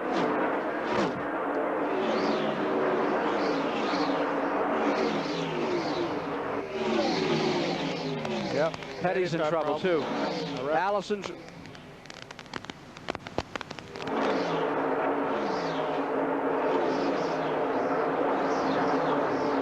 Ready for the garage. Boy. Where's Richard then? Someone say he was slowing down as well? Yeah, he did. Well, he was. Oh, yeah, right. Yeah, he's coming in. Richard Petty's.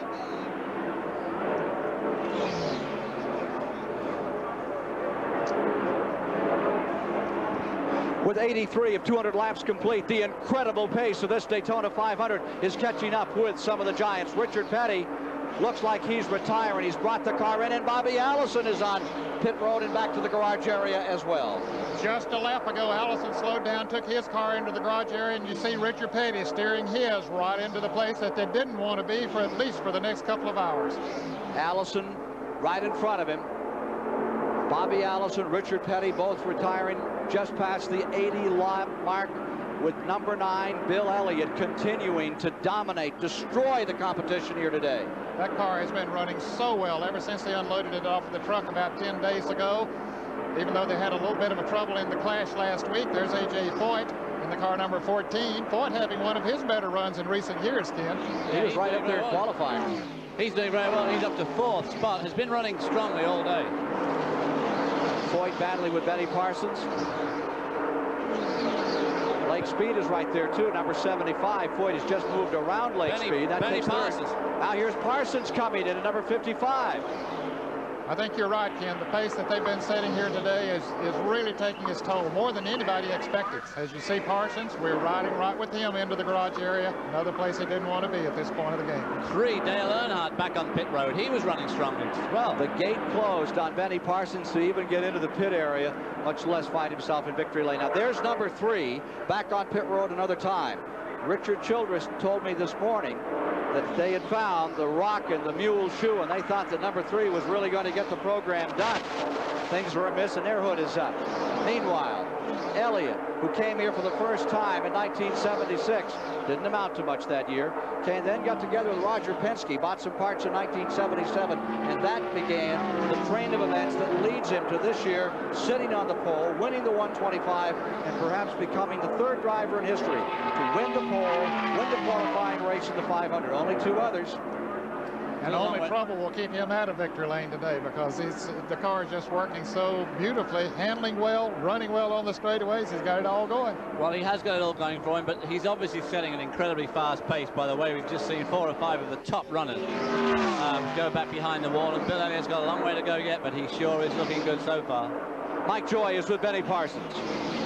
Benny in the garage early, turning about 78, 7,900 RPM all day. What happened? Something happened to the engine, Mike. I really don't know. Felt something like maybe a piston problem. I really don't know. You got a lot of gauges here that can monitor what the car is doing when it's running right, but nothing to tell you when it's wrong. Well, no, all the gauges were okay, but the engine wouldn't. It was smoking, smelling, and felt like it was on about 4 cylinders. So who knows? Bill Elliott's well out ahead of the field. Who else would you pick to win this race today? Well, I really don't know. You know, I think I was in a group of cars that was, you know, pretty good. Neil Bunn looks pretty good. The 75 car, Lake Speed, looks like he's running pretty well. Well, there's a trio of former winners here. Benny Parsons, Bobby Allison, and Richard Petty in the garage. Here's Earnhardt's number 3. Still seeking his first win of this Daytona 500. 1980 Grand National Champion after being Rookie of the Year in 1979. Dale Earnhardt retiring those blue and yellow colors, and Bill Elliott by his lonesome, all out in front, dominating the Daytona 500. And within a span of 10 laps, Ken, we saw 3 of the former Daytona 500 winners, Petty, Allison, and Parsons, go into the garage area, and then a former Grand National Champion, Dale Earnhardt, go into the garage area. I'll tell you, they're dwindling down in a hurry. Of course, there's still plenty of racing and competition out on the racetrack, but it's making it easier for Bill Elliott. Well, there's no doubt that Neil Bonnet is hanging on extremely well to Bill Elliott at this stage, but of course you don't know if Bill Elliott's slowing down a little bit. And also Ricky Rudd in another Ford is hanging in there. 89 laps are now complete. But he's allowed the second place car, Neil Bonnet. There you see the A.J. Foyt.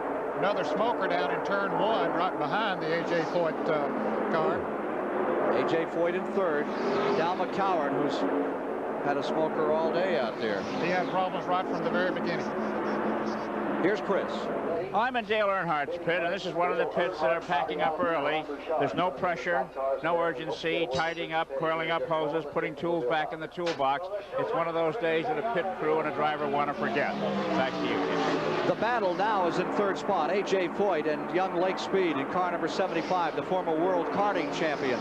Lake Speed in the white and blue car has been hanging right on with A.J. And then in the 5th position is Phil Parsons, younger brother of Benny Parsons. 6th position, Greg Sachs is having a good day. 7th is Harry Gant. 8th is Ricky Rudd. 9th is Buddy Baker. Going 10th is David Pearson. And Foyt is now slowing down. The Oldsmobile, the Hutchison-Pagan car, is slowing down. Number 14, 1972 Daytona winner. A.J. Foyt is falling out. Here's Mike. Mike Joy. Yeah. Richard Petty, this is no place for a 7-time winner to be. Notice you just took a headache powder. You had quite a headache today. Well, yeah, something happened to the thing. I don't know whether it's a flywheel or the clutch or transmission. Something happened in that area of the thing. They're trying to check it out, see what they come up with. Well, it's hard to run these things in and out of the pits when all you have is 4th gear. Well, if I had 4th, I had 4th the last time, went out, and then I run 3 or 4 laps, and then the whole thing come disengaged. So now they're trying to get it engaged again. Benny Parsons, Bobby Allison, A.J. Foyt, yourself, all suddenly in the garage area. All former winners of this event. You don't think it's a jinx? Ain't our day, one for sure. We'll wait and see what happens from now. Richard Petty. Closing on the halfway mark. Del McCoward's number 0 that you saw smoking on the track is coming in. And we're also seeing, I think, Phil Parsons, number 66, pulling onto pit road. He's been right up there in the top 10. He has. He had moved up into the 5th position, and he's coming down pit road, not going to the garage area. So maybe it's something that can be fixed on his car. He was a rookie last year, but he's been doing a beautiful job in one of the Johnny Hayes cars. And here comes Foyt. Maybe we ought to go out here and get us a rental car and get in this thing. We might get finished. I think the number, it looks like he's got a... We'll be back with more. To ask yourself, have you driven a Ford lately? 90 laps, 225 miles down. They're averaging 178 miles an hour.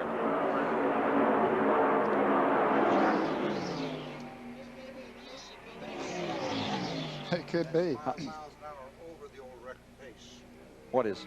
100 laps is only 173, and they're running 178 now. Oh.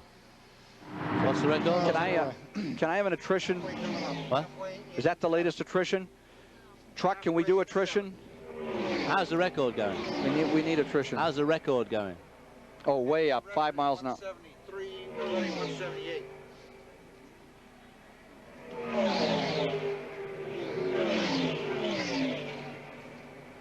Okay, thank you. We have 12 cars out. What are you showing? 13 with Foyt. How many are in the lead? Petty's going to come back, you know. 5. 5 in the lead lap. 6 now. Is Rudd in the lead lap? I don't think so. No, he's not. I don't think he is.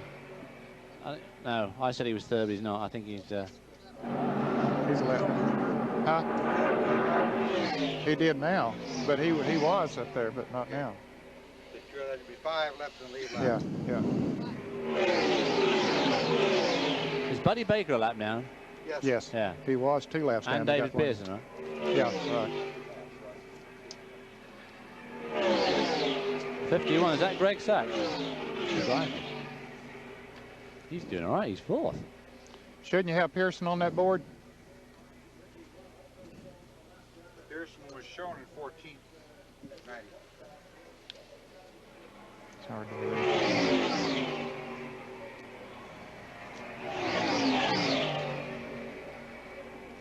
He's not pulling away from Bonnet, you know, is he?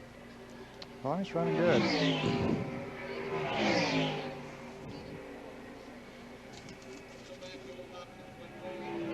Where's the Goodyear blimp card? Where's the good? Okay, thank you. Thank you.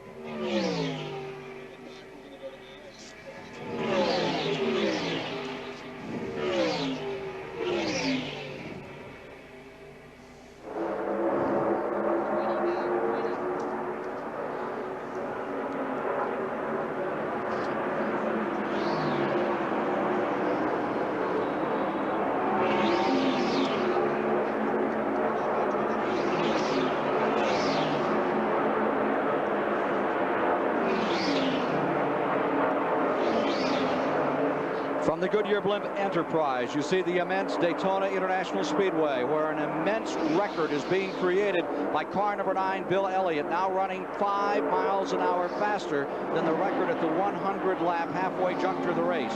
That record in 1980 by Buddy Baker at 173 miles an hour.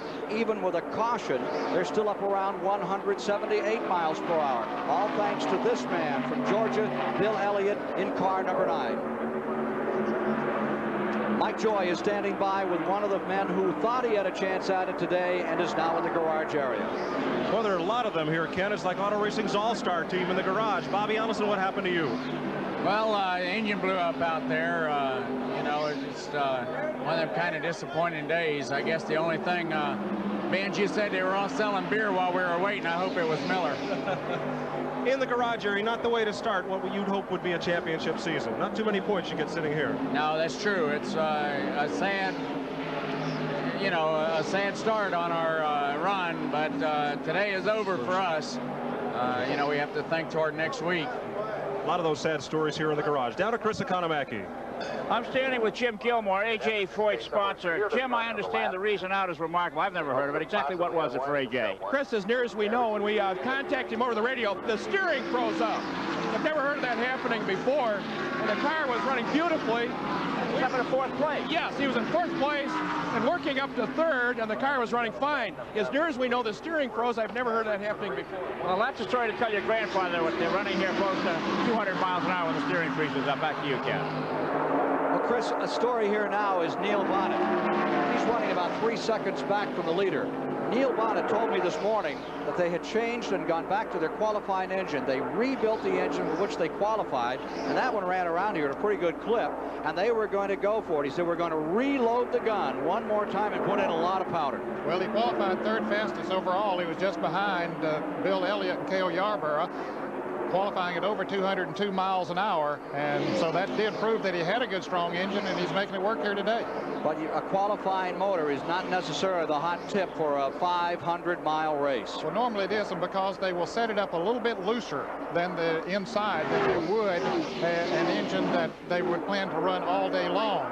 But apparently the heads on that car were working well. That helps to produce horsepower, so they tried to put it all back together, tighten the engine up a little bit, and hope she'd live for 500 miles. There you see the Neil Bonnet Chevrolet, number 12, running in that 2nd position and in a holding pattern right now, staying just about 3 seconds down as we come to the halfway mark in the 1985 Daytona 500-miler.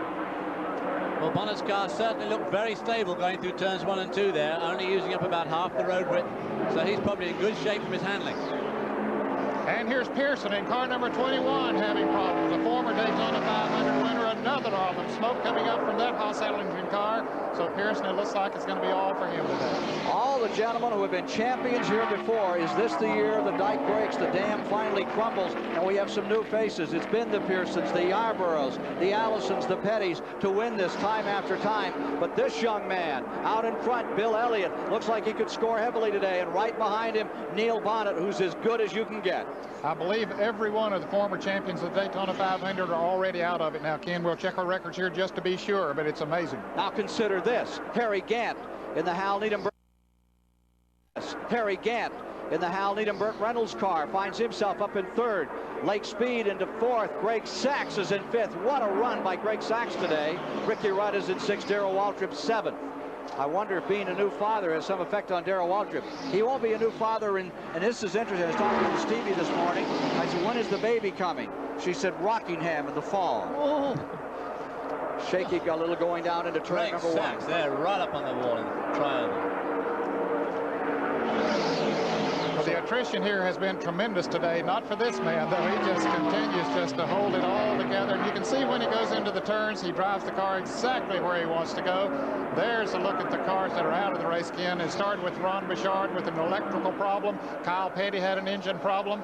Cale Yarborough an engine problem. Of course, this is all unofficial as far as these reasons out of the race. We saw Richmond went out with the crash, and Bobby Allison said he had an engine problem. Richard Petty might be coming back as they work on that car. And Earnhardt and Ford, of course, out of it now. But can you believe one of these homegrown cars? This number 9 is about as far away from the Ford factory people as a car can be, and not just geographically between Michigan and Georgia.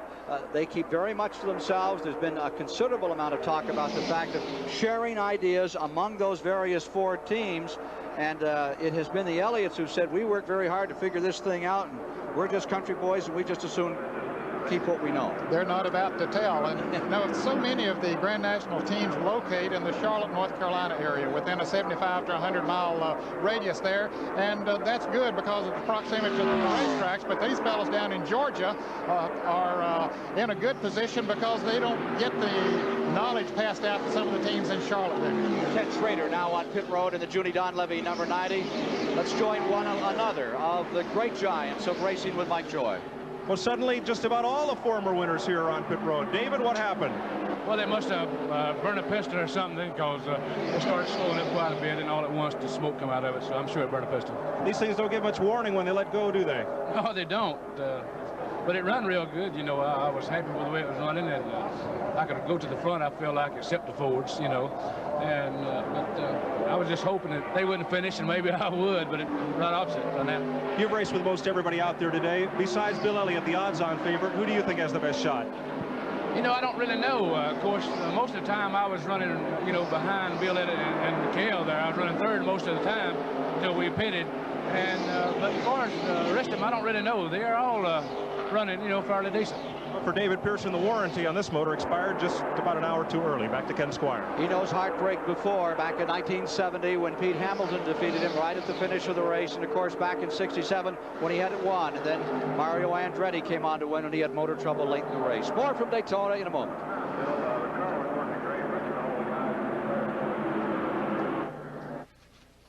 Buddy Baker is the only former 500 champion that's still in the race. We had 1, 2, 3, 4, 5, 6, 7. Yeah. There's a lot of action in that pack.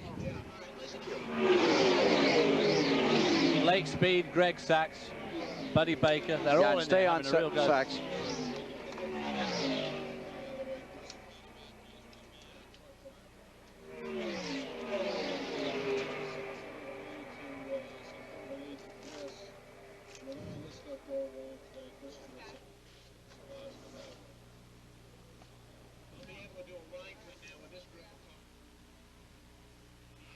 Well, wait a minute. Now, why are we doing that group? That's where second and third and fourth are. That's not second and third. Well, 88 and 11. On his own. But third, fourth, fifth, sixth, and everything else is in there. 88? No, that's the wrong group right there. That's where they are in this group here. Right, but not on the screen. What's on the screen? Oh, I'm sorry. No.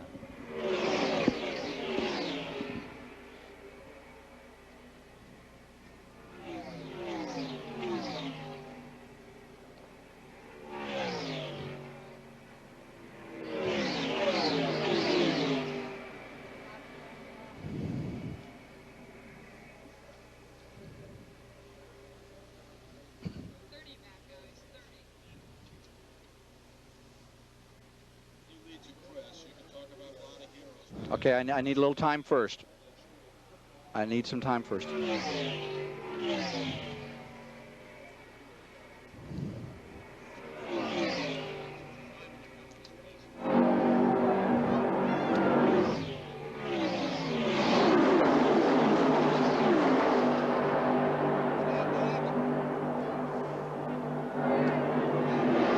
Strangeness settles over the Daytona Speedway. As we get to the halfway point of the Daytona 500, we have a new record, an incredible mark, 179.712 miles per hour for this man, Bill Elliott, in car number 9. The old record was 173.551. And when you start splitting up records by 6 miles an hour, Ned, you're really getting with the program. And Elliott's coming on pit road. I would say this would be a scheduled pit stop for Bill Elliott. It's been about 95 miles since they made their last pit stop. Bonnet takes the lead. Neil Bonnet now goes into first as he flashes across the line. There's Neil Bonnet, lap car, Ricky Rudd alongside.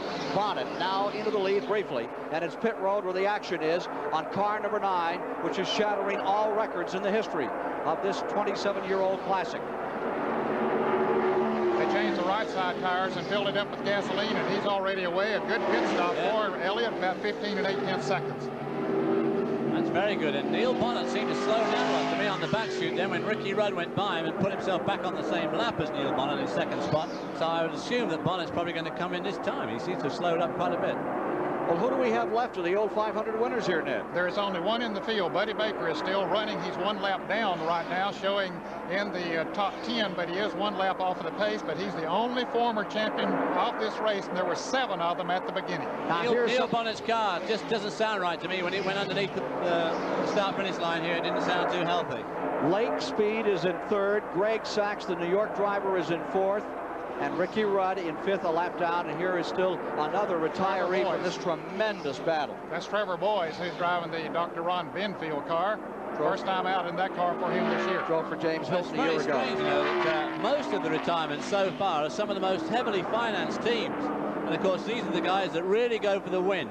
And it makes you wonder whether the weather hasn't in fact really come home to roost on all these engines. They're all doing the same thing. They're all burning pistons. And there must be a reason. Well, those folks in Georgia know something that nobody else knows then. Chris Economaki has a different story here at the Daytona 500. Chris? I'm standing with 33-year-old Dennis Myers, a professional trucker from Lipstick, Ohio. Earlier today, he was presented a $20,000 savings bond by the chairman of the board of the Goodyear Tire and Rubber Company for being the National Highway Hero. Congratulations, Dennis. You rescued a man from a blazing truck on the highway.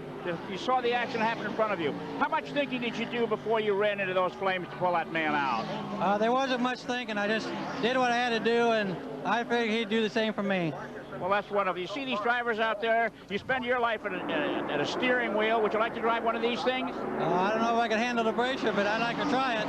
Okay, our National Highway Hero for 1985, Dennis Lipstick, 33 years old, or Dennis Myers, 33 years old of Lipstick, Ohio. Back to you, Ken. Neil Bonnet, 2nd place car, now on pit road. Actually, he was the leader when he came in. Bill Elliott had made a pit stop, so Bonnet was the leader. And Lake Speed, a little farther down pit road, is also in. Change the right side tires for Bonnet. Speed getting change the right side tires as well. Elliott back into the lead. And it looks like they're going with a 4-tire change on Neil Bonnet's car. Unlike Elliott, they only changed the right side on his, so he'll get even a little farther behind. We see Speed coming out in the Pontiac car number 75, so he'll move ahead of Bonnet. He was running about 5 or 6 seconds behind Bonnet. Now Bonnet finally gets all of his service and heads back in. That was Bobby Walwack's car, who's having a good run here today. Car number 74 that was getting just behind Bonnet. 111 laps complete, 89 to go. Well, that certainly was a long stop for a green stop to change all 4 tires. Here's Harry Gantz, number 33. He had a smidgen of the lead for just a second. Greg Sachs hit number 51. He's also on pit road.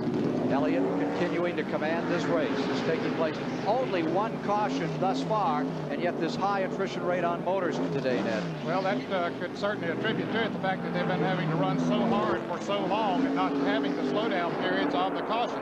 We see that Bonnet has gotten speed back up once again. And we mentioned that Greg Sachs is in the pits right now. He's running in the top 5. In fact, he had taken the lead before he came into the pits. This is the car that Cale Yarborough won the Daytona 500 in a year ago today. His team bought that car from the Harry Vernier team when they switched to the Ford products, and he's given it a good ride for a fellow just in his second full year on the circuit. So that car knows its way around this track, and that could still be a contender. But Greg Sachs looks just a little bit loose in some of these turns. I think he's trying pretty hard to keep up this fantastically blistering place that this car number 9 is setting up. Well, Greg Sachs in the 51 car, we'll get a look at it in a minute here. He's a veteran of this track. He had a crash in Calamity Corner and some tire testing a few years ago. Broke a collarbone. He said he'd be back, and indeed he is back today, running the top 5. Well, I think we're seeing the changing of the guard here in 1985 at the Daytona Speedway. I don't think there's any question about it, with only one former 500 winner still in the field, and he's running a lap off of the pace. That's Buddy Baker running along in the 6th to 7th position, but this man is just making shambles. The Ford Thunderbird of Bill Elliott continues to scream in first place, breaking all records for the Great American Race. Back with more in a moment.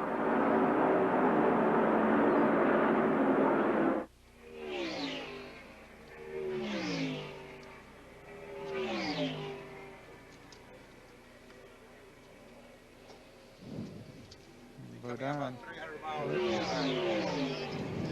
Who's second? Harry Gant. And with a 4 tire change up.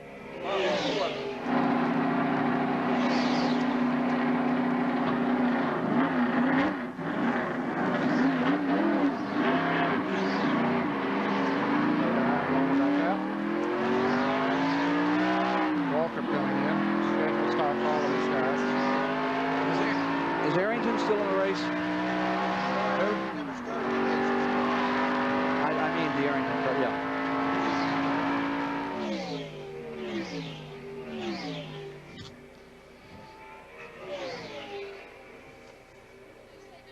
Sometime along, if I can get a shot of that 67 car.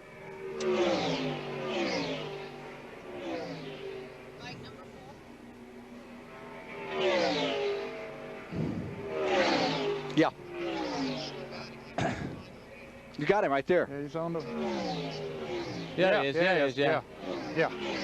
No, he made pit stop. He pit stopped. 9. After all the pit stops, 9's back up front. 33 and 75. Yeah, is that right? Right. Yeah. Yep. I don't know how far. No. 75, I think, third.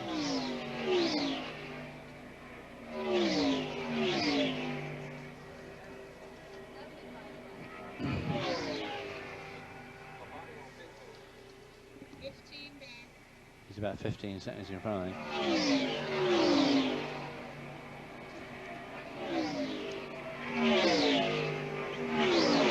16 seconds. Was 15. That was 45 seconds. 116 laps now complete. 84 remain to be run in the 1985 Daytona 500 as Bill Elliott in car number 9 just runs everybody into the ground. Car after car that has been a formidable opponent in years past has already gone back to the garage area, and here you see the red number 9 trapped for a moment in lap tires, but not for long. The second place car is number 33. His best finish previously has been 6th in this event, Harry Gant, who came on so strong at the end of 1984. Now the third place car is number 75, the Raymock Racing Team crew. Lake Speed at number 75 maintains 3rd. Neil Bonnet 4th, Greg Sachs 5th. A lap down, Ricky Rudd is in the 6th position. Darrell Waltrip is in 7th, and Richard Brooks, driving the Maurice Petty car, is running in 8th. The car number 1. There's 3 Petty teams out here this year, some different from the past. 3 distinct teams. Yes, and of course, not a Petty in a Petty Enterprises car this year for, well, I guess it's the first time it's ever happened. Other drivers have driven Petty cars, but the fact that they're only fielding 1 car this year and have a driver that is not a Petty, and it is unique. Sure is different. Buddy Baker, Tiny Lund, remember the name Pete Hamilton, of course, winning for them. But this year it's Richard Brooks driving for Petty Engineering. And Mike Curb has Richard Petty. Right. Kyle Petty's with the Wood brothers. Jim Pascal in that driver of the Petty cars. He won many races in Petty Enterprises automobiles. And Dale Inman, of course, is yet another Petty, really, and he's the crew chief on Terry Labonte's car, winning the National Championship last year. So the Petty clan has spread throughout the NASCAR scene. And Dale Inman seems to be the one that's having the most success so far. Now there's Greg Sachs in the number 51 car. And Chris is standing by with one of his relatives who's a little concerned here today. Chris? Before the race started today, this lovely-looking young woman came up and tapped me on the arm and said, "You be sure to give my son good coverage." And I said, "Who's your son?" She said, "Greg Sachs." Pat Sachs, what did you think a minute ago when you saw number 51 leading the race? I can't imagine. They work so hard. It's really wonderful. Okay, a happy mother here. Greg Sachs, been 5th place now on the lead lap. And now down pit road to Mike Joy. Tim Brewer is talking with his driver, Neil Bonnet, right now. You were the 2nd place car when you came in and made your pit stop. Did you have to take on 4 tires? No, Mike, we didn't have to take on 4, but you know, he felt like he had a vibration in the car. We figured it might have kicked the wheel weight off. So instead of gambling with 2, we got 4, but the vibration is still there. That's a better deal, even though you let Bill Elliott get away. Well, we didn't have much choice. We could, you know, get 2 and come back in and get 2. If we had got the wrong one, that's too much of a gamble. We just decided to go ahead and get a straight 4 tires. So taking on 1 stop instead of maybe having to make 2, the strategy for Neil Bonnet. David Hobbs had mentioned that Bonnet's car didn't look like it was running as fast as it had been before, and of course that was the reason if he had a vibration, and that was a wise choice to change all 4 tires. He just suddenly let Ricky Rudd go through, and there's no point in running with a serious vibration a couple of 100 miles an hour because it can shake things apart very quickly. And he might be up in the wall like Tim Richmond was when he had a vibration. Exactly. It's always best to stop and check. 120 laps completed, the 200 if you're on. There you see Jimmy Means in car number 52 running a couple of laps off the pace, staying out here and continuing to be a competitor in Grand National racing over the years. And earlier Ned Jarrett asked Jimmy Means what it cost him to come down here and run this Daytona 500. You know, if you include all your winter money and expense money and all that, I'd say $15,000 for us. We're a big team, it probably takes $50,000. So that means then that you do have to finish pretty close to the top 10. Well, yeah, our goal is the top 10, and that's something like $20,000 for 10th, and that gets us rolling, gets our bills paid, and lets us charge something again.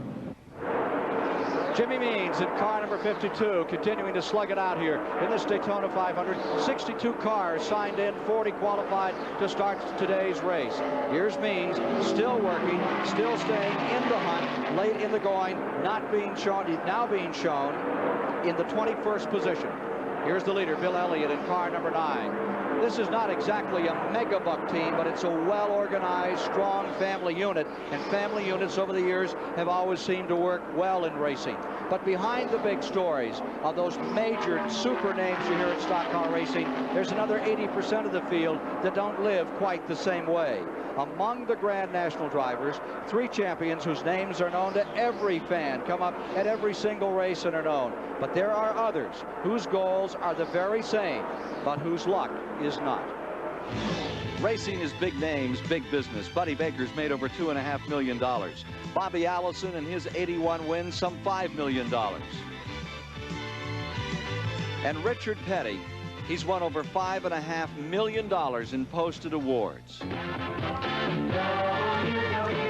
But there are others. Driving a race car is my way of making a living. J.D. McDuffie. My way of putting the bread on the table at home. He started 574 races, has made $1 million. I'm getting back about half as much as I'm giving. He's never won a race and hasn't hardly a nickel to his name. And I couldn't make it without a good woman at home. Yeah, I have to cut a lot of corners, buy used parts, and run used tires, and knowing how to build the engines and everything myself. That's a big saver right there, because I could never buy a $15,000 or $20,000 engine. I'd be out of business in about 2 races, you know. It looks to me like a $150,000 shop. You told me you built it for $50,000. Oh yeah, a lot of my friends come by it, carpenters and everything, farmers, and we finished it up, you know, really saved me a bunch of money. Sponsorship, tough world. And the kind of people who've been with you before, Weiler Nuts and Bolts and Rumpel Furniture and so forth. They really helped me out a bunch to keep going. If it weren't for them little sponsors along, I would have been out before, you know. Not enough to be up front running, but it gets me to the track. It's got to be more than a dream, cause the dreams just won't make it. Dreaming won't ever put bread on the table at home. racing runs deep in my veins, and I'll never shake it. And I'm tied to it just like I'm tied to the woman at home. I worry about him. I don't worry about the car. I mean, the car comes second. He's not a quitter. JD's not. I would have quit a long time ago, probably. I would. The last 3 years, I've been running on borrowed money, you know, and you just can't do that. And I'm slipping a little farther back, but maybe I'll have some help this year where I can show up, you know. But it is really tough. You can see somebody come in one time, nobody knows him, where he came from or what he's been driving. And before the race is over or before it started, he's got all this fantastic money. Just because maybe he knows one person or, I don't really know how it works, but yeah. I've always felt JD was left out. He never got a fair shake because he's got the experience and he can drive. To run with the best in the world, you know, I could probably go out here and run somewhere else and run right up front, you know, but you ain't got the caliber of competition there, you know. If I can make the top 10 in this, I've really done something. I've told him to quit this year. I begged him to quit. Really. I mean, how can you keep going with zero, you know? But then you look at him. He can't stand that. He's got to keep going. I understand his side of it. I love to do it. It's the only thing I've ever done, really, besides being a mechanic, you know, and it's all I know. You might as well call me a 20th century drifter. 32 weekends I load up the car and I'm gone. My woman cries with each goodbye kiss that I give her. And she prays that come Monday morning I'll be drifting home. JD has a new sponsor, a new car, a new chance, perhaps a final chance. But here at Daytona, the old hard scrabble luck plucked his pocket one more time. The engine blew, he failed to qualify. So for JD McDuffie, it's leave the crowds, the glory, the big money, hitch up and haul up old I-95 to try again next Sunday at Richmond, Virginia. Now, the music behind that piece was written by Marty Robbins and sung by this fella, T.G. Shepard, who's here as part of Joe Ruttman's racing team. You've been a race fan for a year or two now, but this is a different role for you. Well, it's exciting. I found out that the country fan is also a race fan, and we had a chance to put the two together with Folgers, and it was a great thing. But having to be down here and worry about how one particular car is doing, that's a little different for you. Yeah, plus it's pretty tough on the hearing, too, when you got to go out and do a concert tomorrow night. I'll bet it is. T.G. Shepard here in Joe Ruttman's pit. Car number 9, Bill Elliott, just moments ago, the man that was in second place. Number 33, the Bandit, Harry Gant, is another victim of this incredible pace. Johnny Hayes, his car owner, one time told me we don't set goals because we don't like to get depressed. Good advice for a lot of people out here today.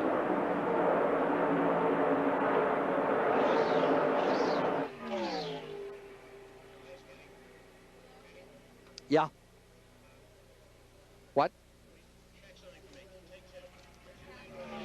Yep. Yep. 75 is now second. Yep. Lake Speed is 7. How many seconds back is he? He's about 23 seconds behind. 75. 75, yeah. White and blue. That's following it. Darrell, yeah. Who's yeah. You got him. And third is Neil Bonnet.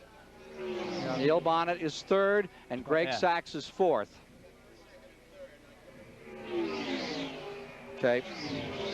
And Bill Elliott's about 2 seconds behind Greg Sachs, about to put a lap on fourth spot. So what position is Bodine, please? 11. Thank you. Yep, okay.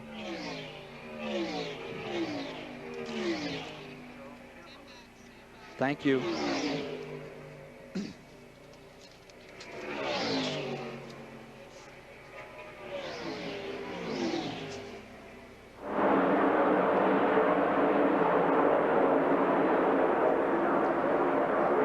Records are being created today in the 27th running of the Daytona 500 by car number 9 and its driver, Bill Elliott. Lake Speed is coming to second place, the finest performance he has ever had in a major race. And Bill Elliott has put Pat Sachs's son Greg down a lap, so he's now lapped the entire field. He's lapped up to third spot in this fantastic race and still setting new records every minute. Neil Bonnet is in third. Greg Sachs, just being lapped, is in fourth. Ricky Rudd is in fifth. There you see the Neil Bonnet car maintaining second position. The question is, how long can that car number 9 maintain this incredible record-breaking pace? And he is running at an exceptionally fast speed, but the car is working so well for him. I don't think he's punishing it that much. Let's put Lake Speed in the second position and Neil Bonnet in third position. Those three cars are only ones in the lead lap. And right now, David, he has, what, about a 26-second lead over Lake Speed? Over Lake Speed. And again, with Harry Gant's retirement, it's another one of the really high buck teams that's bitten the dust. And it seems incredible, these very highly sponsored teams are the ones that are passing the wayside. Mike Joy is with Harry Gant. These engines are exploding like popcorn. Any chance of what the reason is?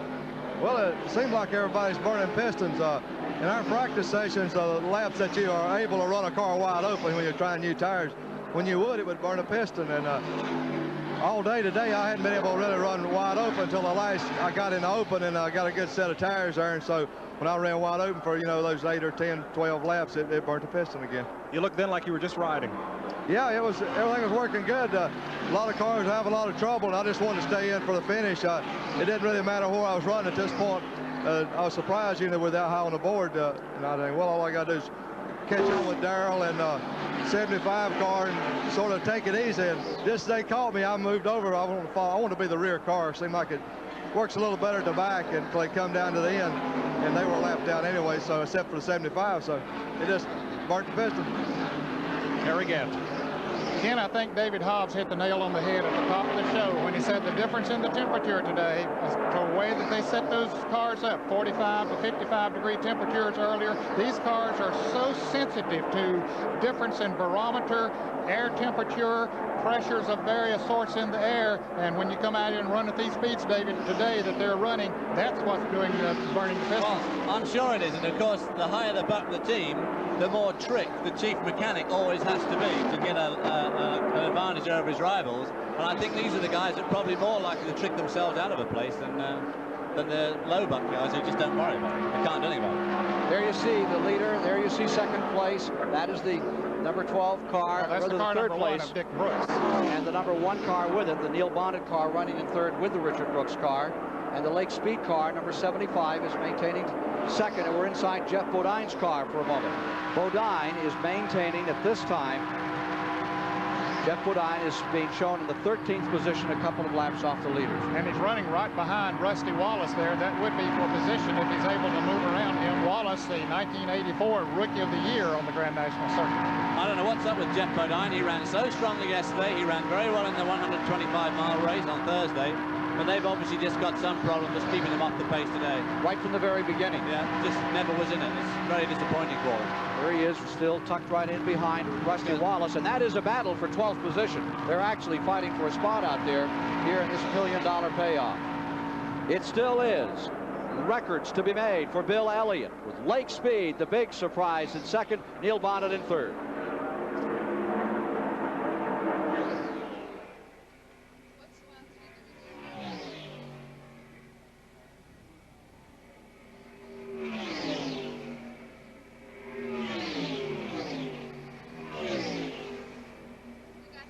Yes, sir. Well, the best one you've got is the 12 car running with the 2 car. They're battling. That's a real battle. Well, I understand that, but if you're looking for... Who's that, 75?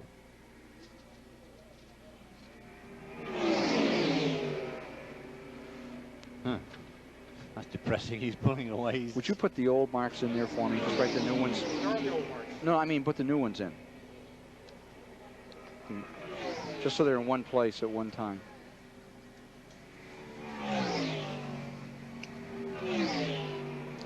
Now, if I was at home, I'd be watching this on the satellite and hearing all that we're saying. You see, our friends like my buddy Ken Isaac and all of them are sitting up there hearing our during commercial comments. You what? They hear our comments during the yes, commercial. Those that have satellites. There's a lot of them, too. Yeah. Oh, do they? Yeah. Oh, yeah. Yeah. Oh, they can hear it on the satellite. Oh, yes. Sure. All this stuff. Yeah, because it goes back up.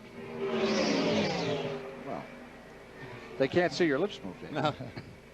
So hello out there, all you folks listening by satellite. You're breaking the FTC rules.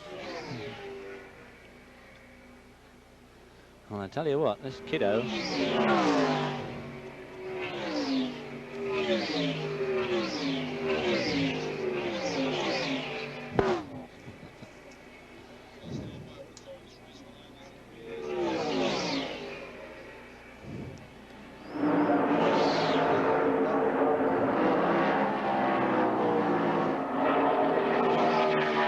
40 laps to be completed this time by Bill Elliott. Just 60 to go. Records every lap he turns out here.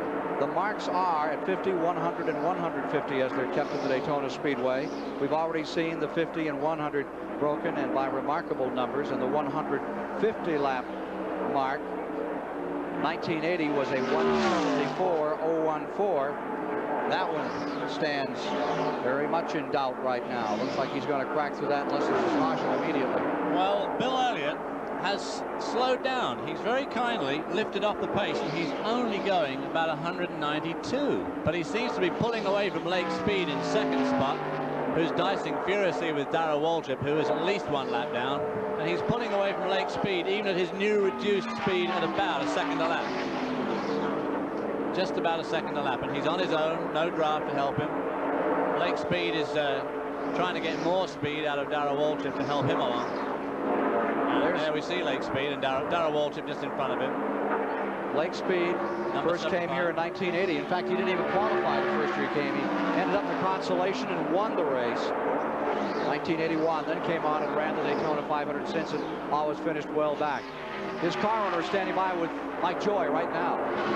Butch Mock, some of these cars came down here and get $50,000 a race from their sponsor to run.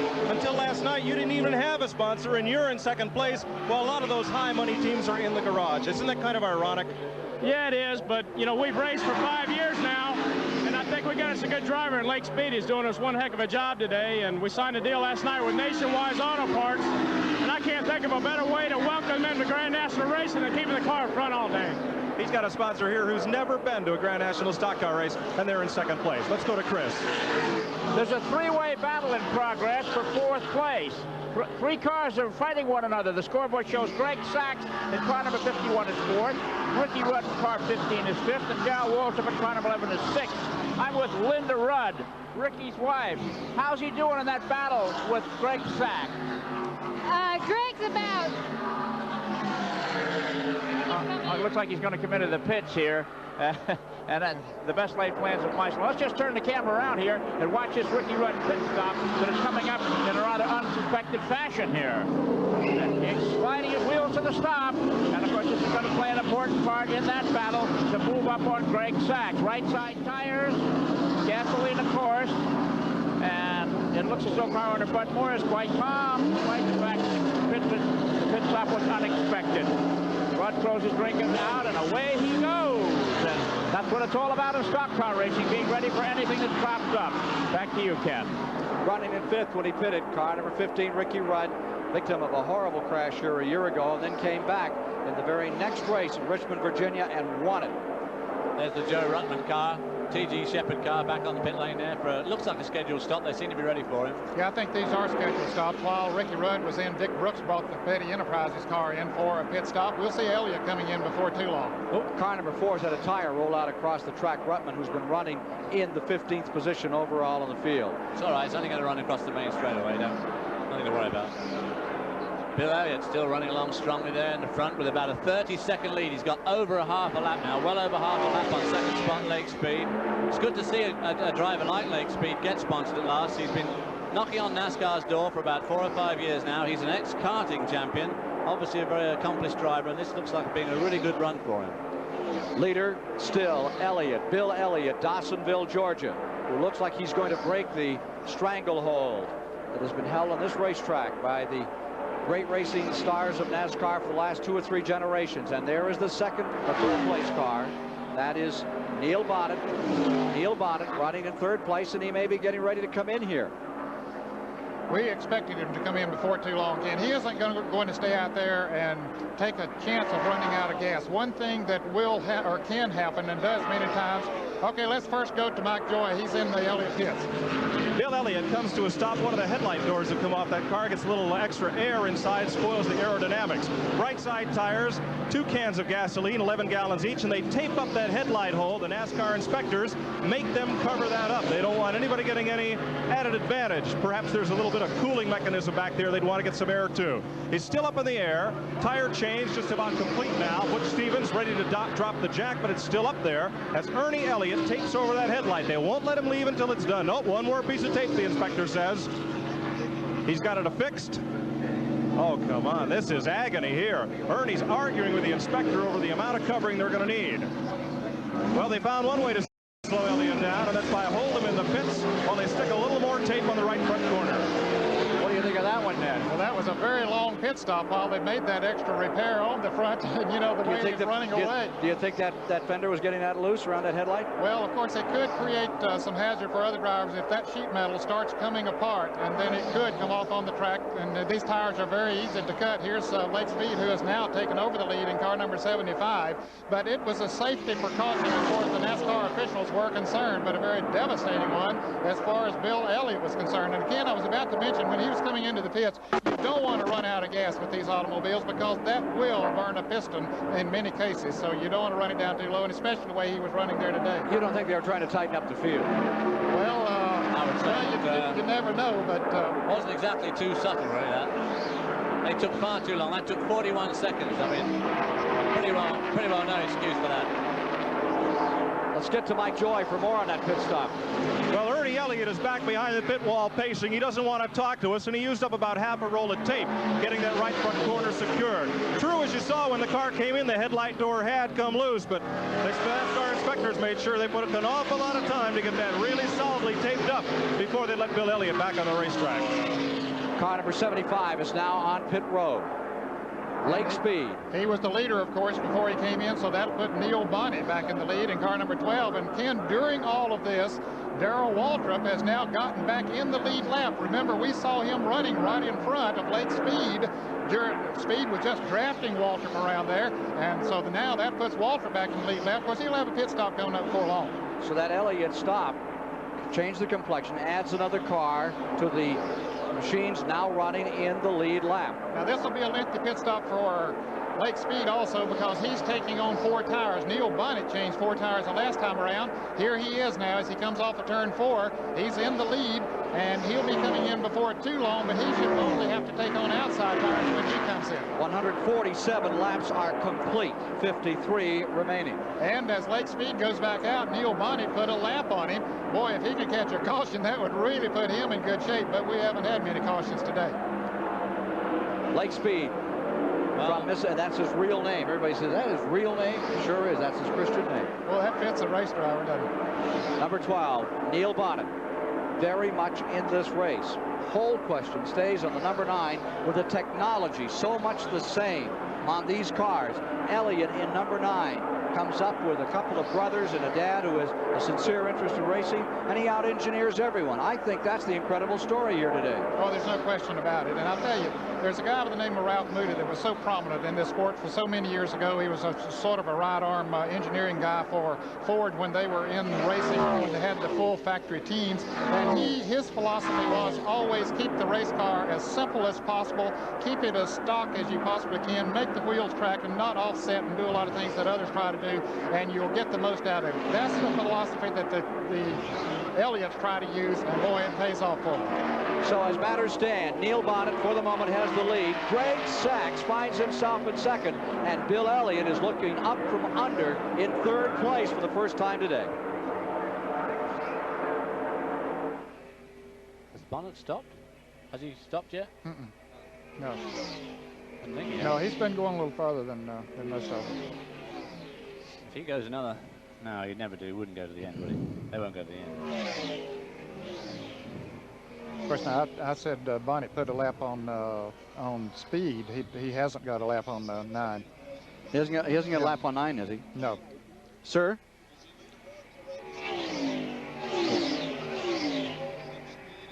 Stop. It's Bonnet, Elliott, isn't it Sachs? Well, now Sachs had gone a lap down.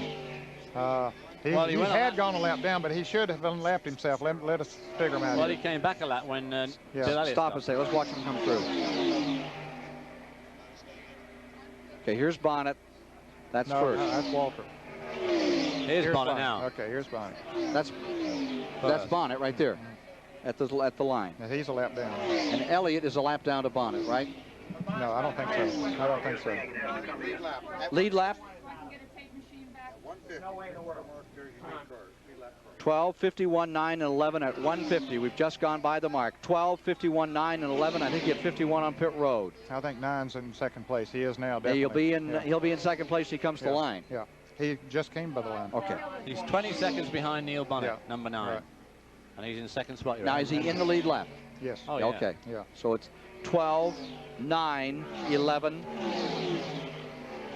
And I can explain why. And what about 75? He's a lap down to the leader. How did he get a lap down? Oh, he had a long stop. It's now 12, 9, 11, folks. 75, I think. Yeah. 75 is next.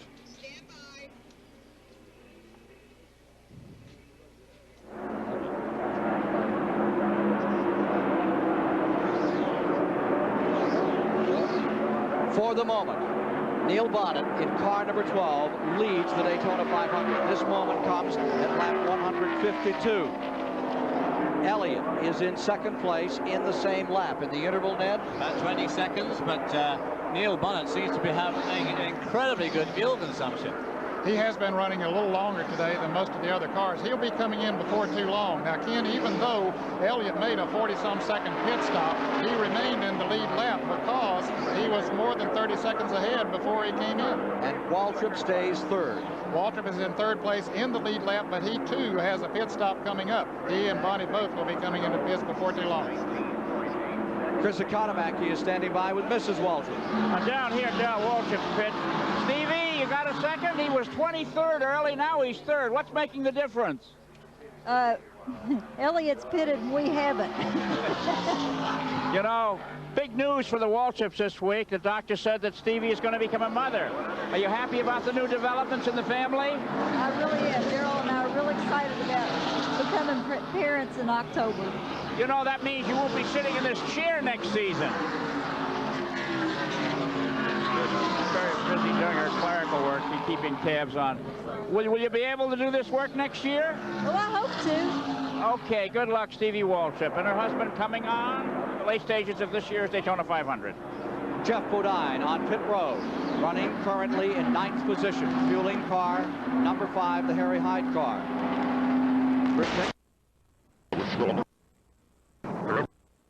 Left side tires on that car, Ken, while they fill it up with gasoline as Neil Bonnet continues to circle the track. I can't understand. I just can't believe the fuel consumption he's getting out of that compared to Bill Elliott.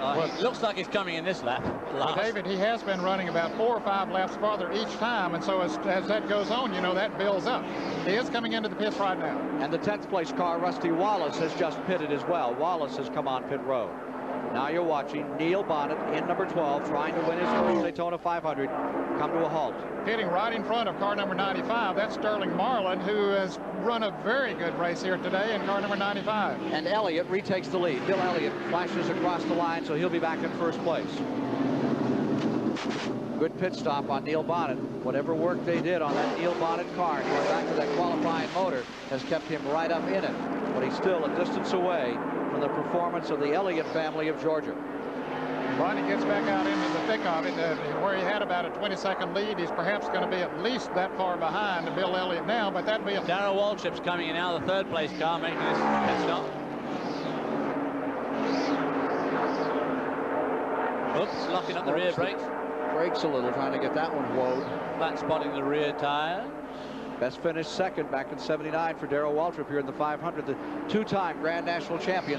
And a little different strategy on that team, Ken. They're changing the left side tires as opposed to the right side that we saw them change on others. Of course, the last pit stop, Waltrip did take on the right side tires, but now they put on the left side. He has that service and is away. You saw the white-haired gentleman there in the red sweater. Won this race back in 1960, 25 years ago. Junior Johnson, whose cars are very much in this race, but they're having to chase this man, Bill Elliott, in car number 9, who has just smashed record after record. Here's one for you. At the 150 lap mark, 375 miles, the old record for this race was set by Bobby Allison in 1980 at 174.014. The new record is 182.260.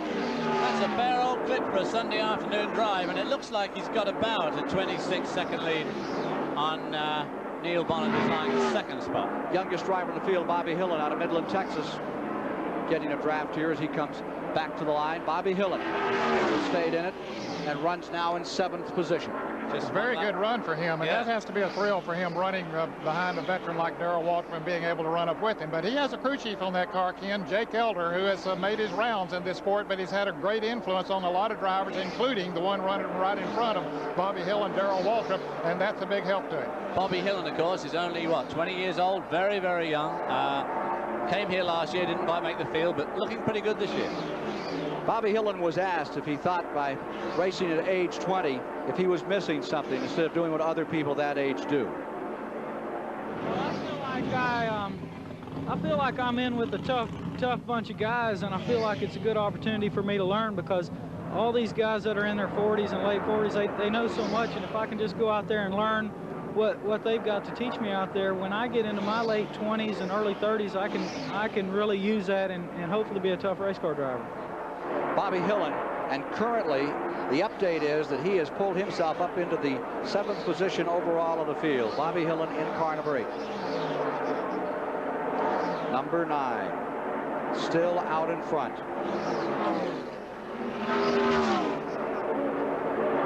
The question perhaps is fuel consumption here. The Elliots may know something others don't. Let's go to Chris Economaki. Well, down here in Darrell Waltrip's pit, he stopped with 44 laps to go.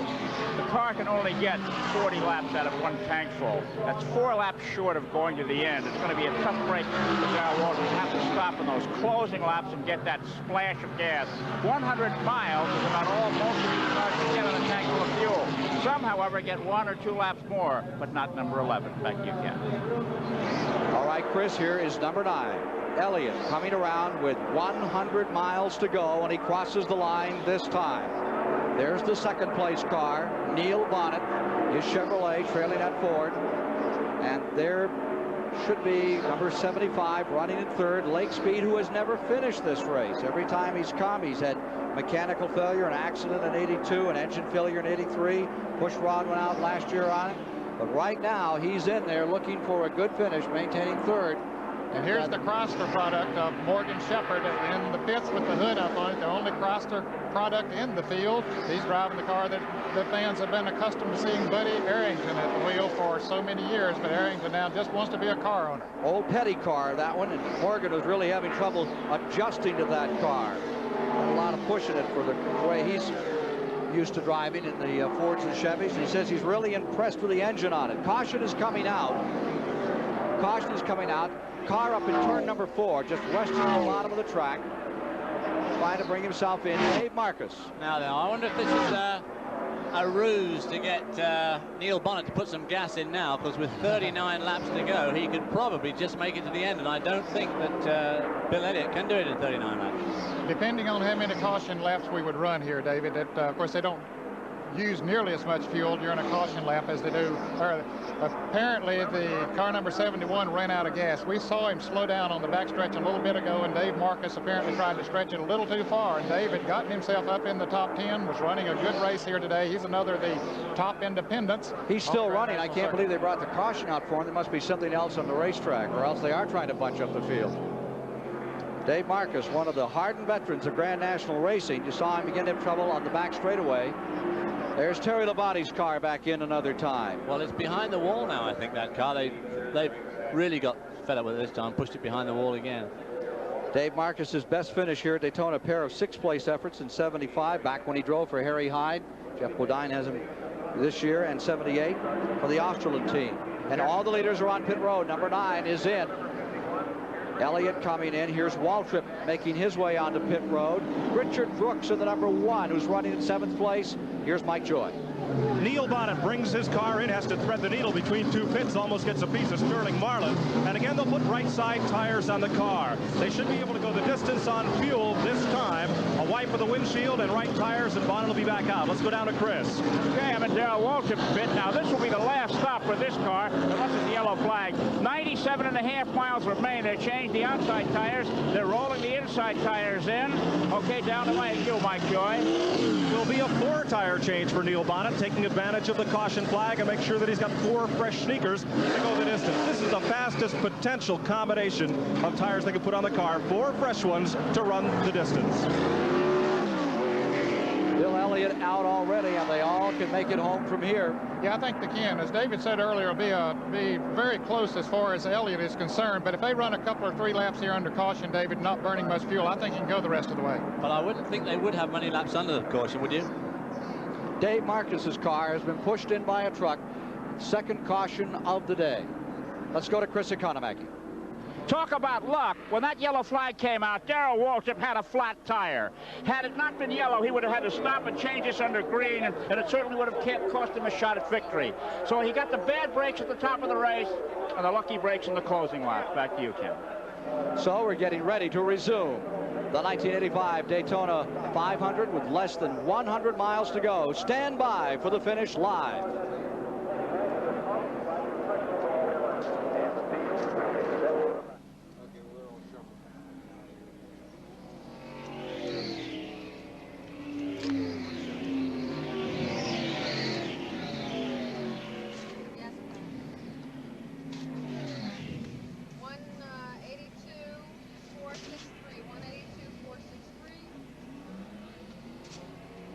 Now, Waltrip had gone a lap down again after that,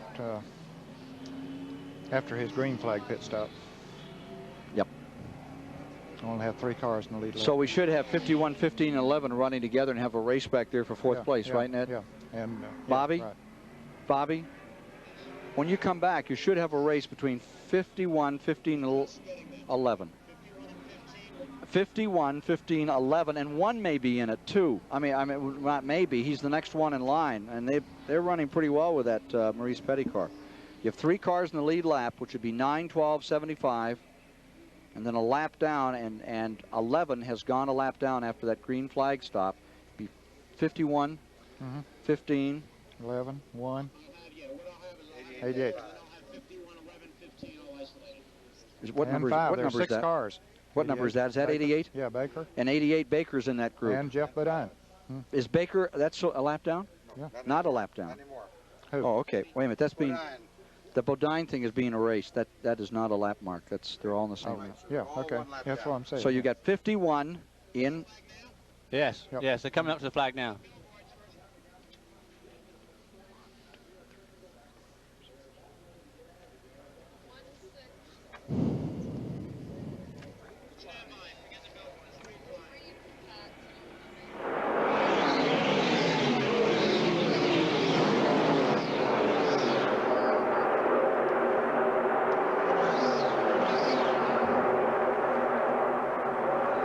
At lap 164, the green flag has just been unfurled another time over Bill Elliott, leading the 1985 Daytona 500. Youngest driver in the field, Bobby Hillen, car number 8, is on pit road, having problem back with the leaders. The 2nd place car now is Neil Bonnet, 3rd is Lake Speed, and dropping a lap back is Darrell Waltrip. When he made that green flag pit stop, that put him a lap back. And Ken, this is the first time today that Neil Bonnet has seen Bill Elliott as far as being close to him. He's been running back in the pack all day long. Let's see if he can run with him in the draft. There you see Elliott first, Neil Bonnet right with him. They both have gone back to qualifying motors, the ones that usually run just about 10 miles and say good night. Here they are. They've rebuilt them. The number 9 car was the same motor that went 205 plus miles an hour in qualifying. the number 12 car in the motor that ran well over 200 miles an hour in qualifying, rebuilt for today's performance. And here they are in the back straightaway, and Bonnet wants to take a shot at first place. Well, he does. I don't know if he's testing it out for a later move, but he's got help from his teammate, Darrell Waltrip, and they just blew by. First time since Cale Yarborough passed him early in the race, he's been passed. Waltrip makes up his lap. Waltrip now goes back into that. No, he was a lap down. Bonnet's the leader of the race now, so that still leaves him a lap down. Behind to Neil Bonnet. Right. But here comes Elliott right back around Waltrip. We're going to have some fun here. Do you think that Bonnet will let his teammate make up the lap out here? No.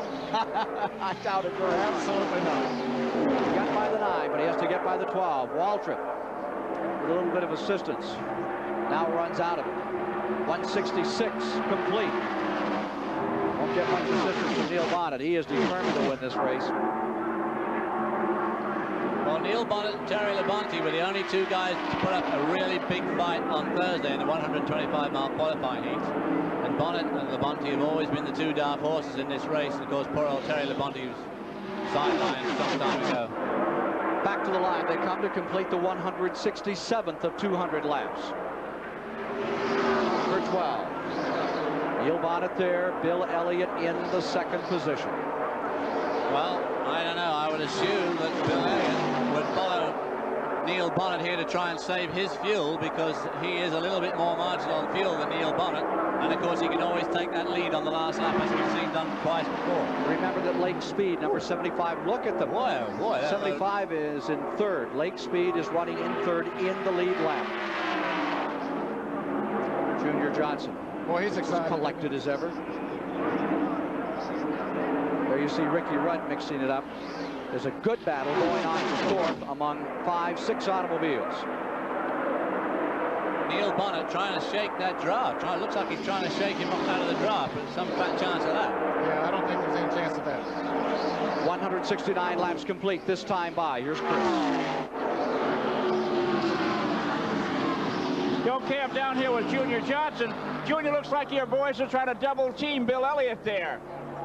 I don't think they're going to do much with that. It seems like when he gets ready to go, the way his car handles through the corners, he just goes. Neil seems to can run with him when he's got cold tires on, but when his tires gets hot, he seems to get away from him. Waltrip's come alive in the last 100 miles. What's happened there?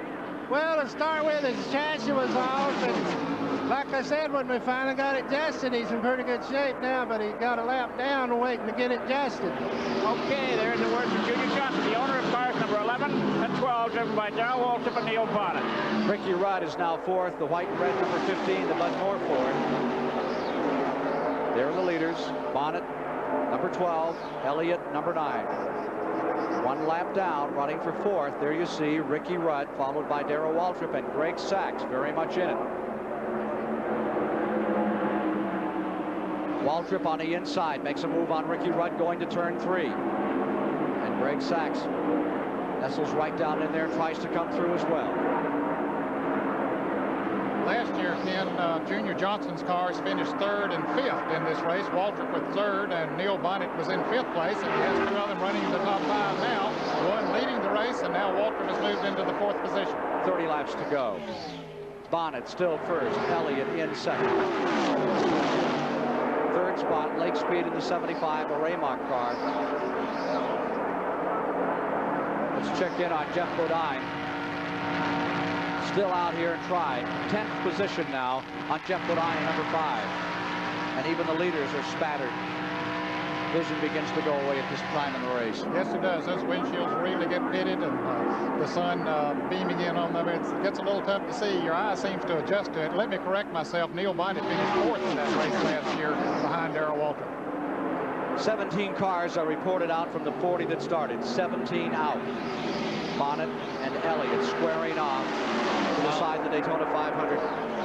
I think the man to watch in this lead group now, which includes cars that are lapped, is going to be Greg Sachs, because he's really going to be pushing hard here, and he looked very loose coming through turn 4 a couple of laps ago. I think it'd be worth keeping our eye on young Gregory. For another observation, let's go to Mike Joy. Dale Inman, Terry Labonte's out of the race. What happened?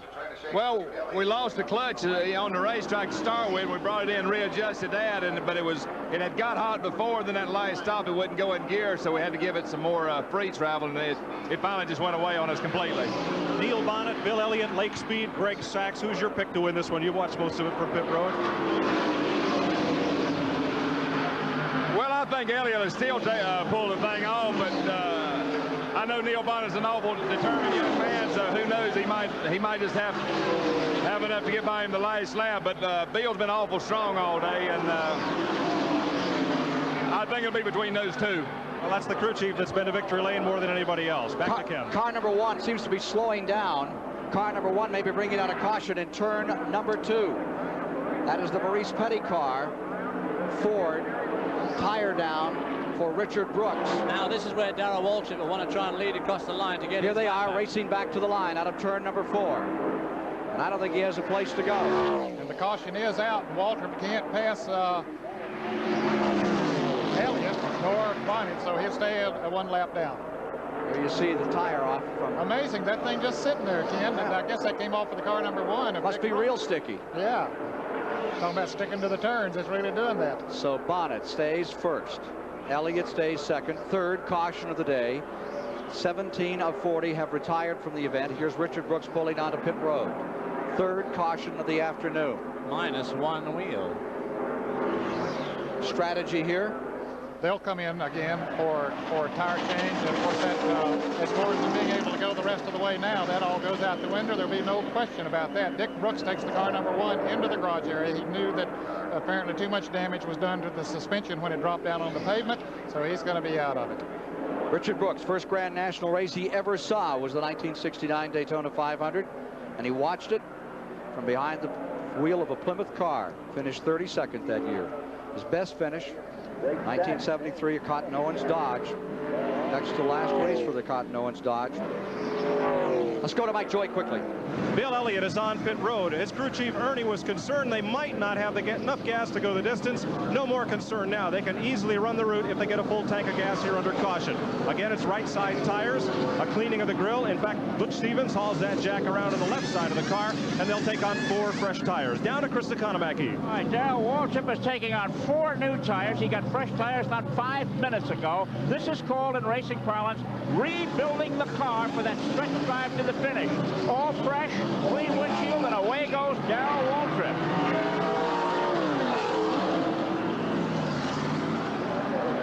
Big rush back onto the track as Bill Elliott and Neil Bonnet get out there.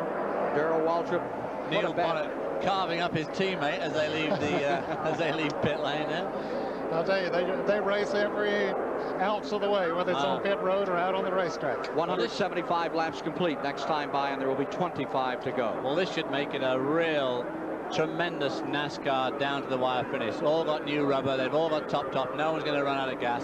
This is going to be a tremendous finish. Again, I'm sure that the fans, they saw all the drivers come in not too long ago and took on new tires. Why would they come back in again this quickly?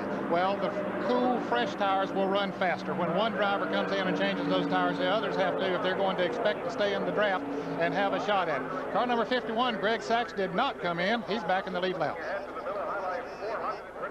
We'll be back with more live flag-to-flag coverage of the 27th annual Daytona 500 after these words from your local station.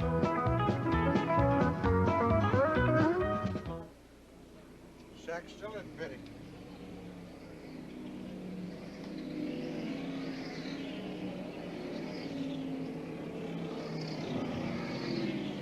That won't do a thing for him. Did he pass him on the when they stopped there? No. He didn't pass him, did he? No, he's not leading the race. He's back in the lead lap, but that's not going to mean a thing in the world.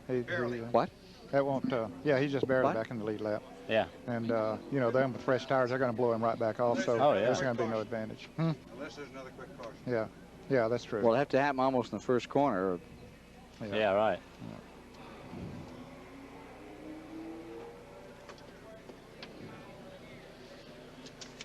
I bet you Bonnet don't pass Elliott this time. No. One more, and then. The only one of the 200-mile Thank you. qualifiers that made two.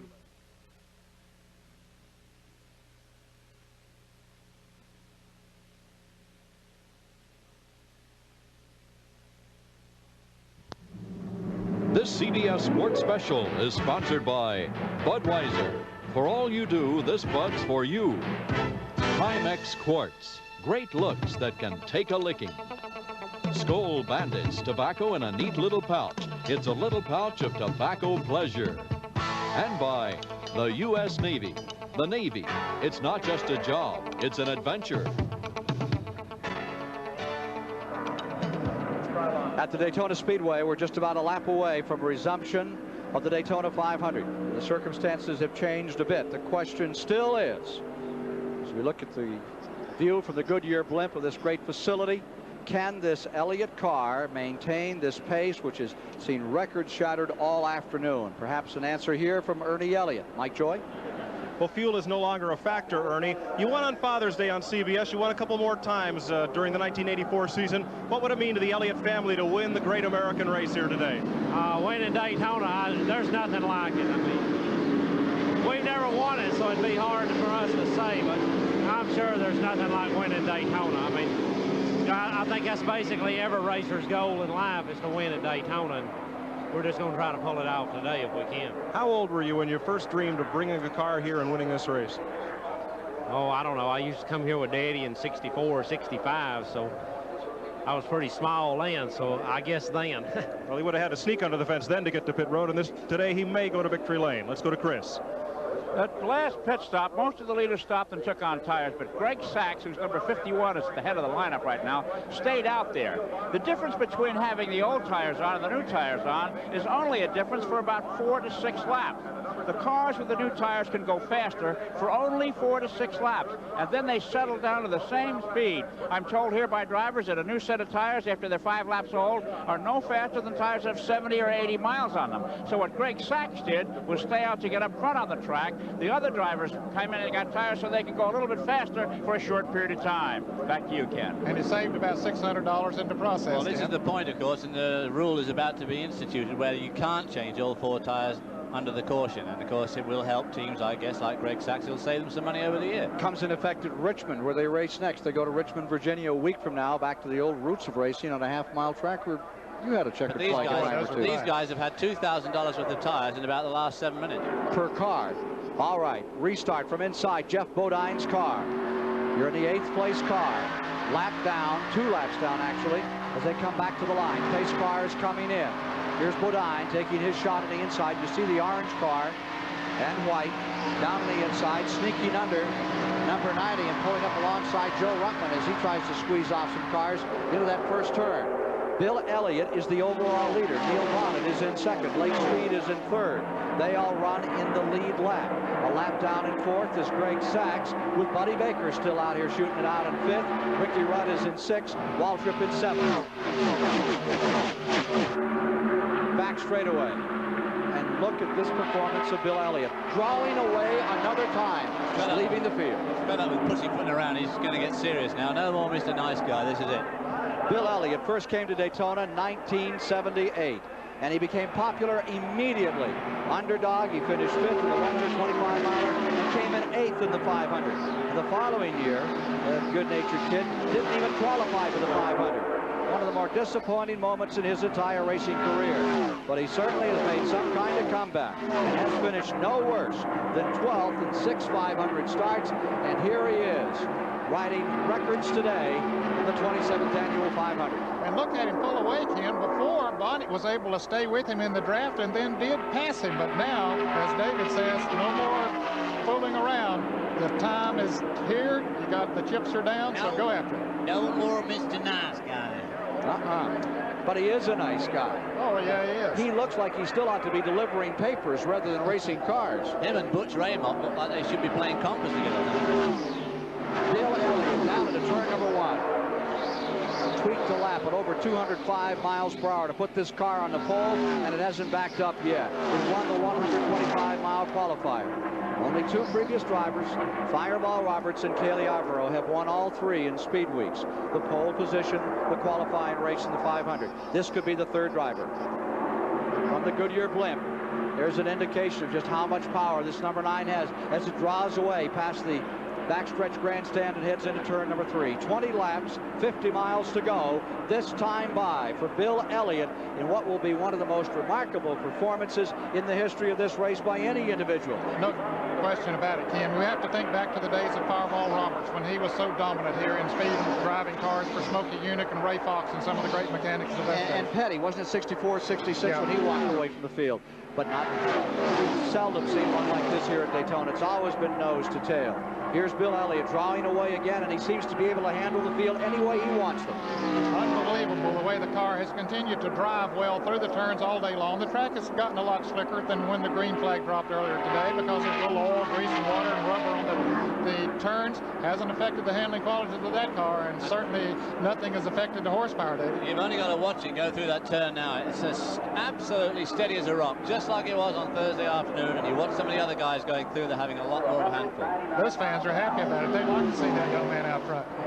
Just a few years ago, the Elliott brothers, all three of them, used to take some junker cars. Their dad was in the car business, George. They used to run them around in a field out back. And one would pretend he was Richard Petty, and one would pretend that he was Cale Yarborough, and one would pretend he was Bobby Allison, and they would go at it. And now, here they are leading the field. All those big names have already fallen by the wayside. Elliott's last lap, 198.6 miles an hour. Oh, my heart. I mean, this is late in the race. 198.6 hops. That's getting the program. Yeah, he's really laying back now, isn't he? I mean, he's conserving the machinery, and he's obviously, the car's had the legs of the field the whole week. Fourth place battle here. That's the 15 car of Ricky Rudd.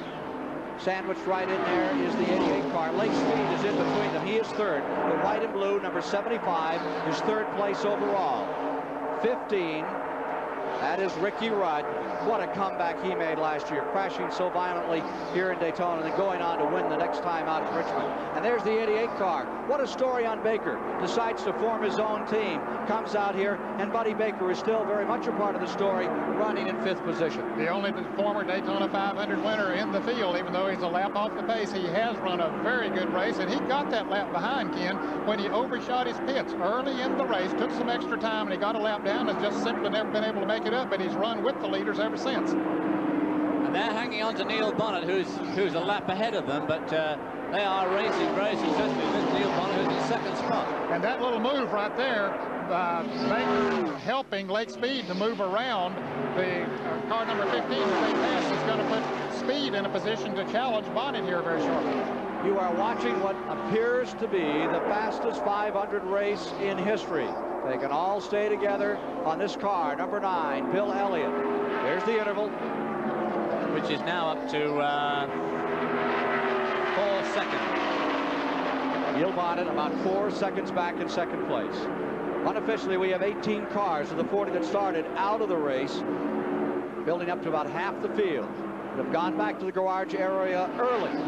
The incredible speeds that have been turned out as everyone has been forced to chase car number 9. Sometimes in the old factory days, when you were racing, Ned, they'd send one car out as a rabbit and try to force the others into going that fast.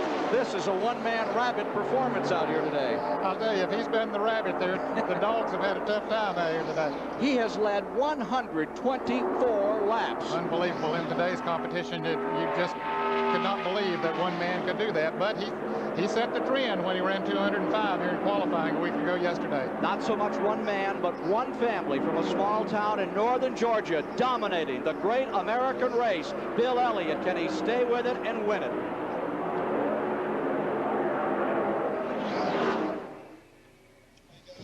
Yeah.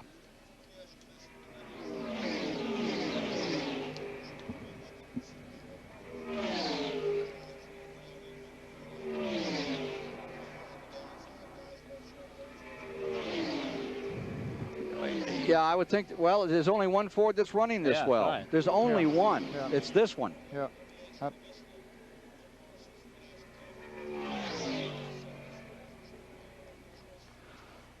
Well, I think one of the stories, I'm sorry, Nebby. Well, certainly Lake Speed and Neil Bonnet. Yeah, Lake Speed's an incredible story. Yes. And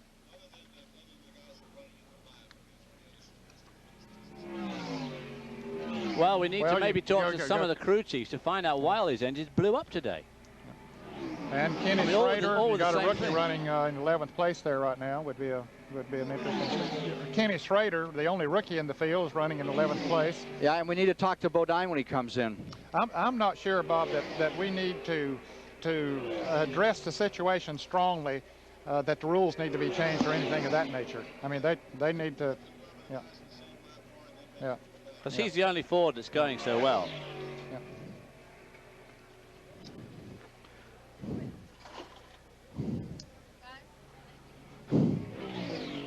He does seem to be going somewhat better than the rest of the field.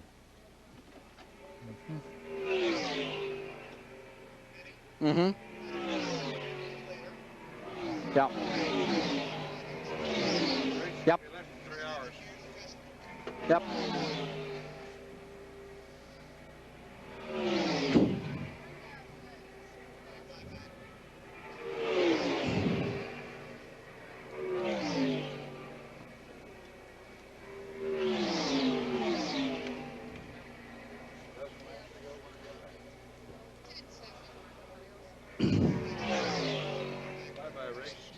Yeah.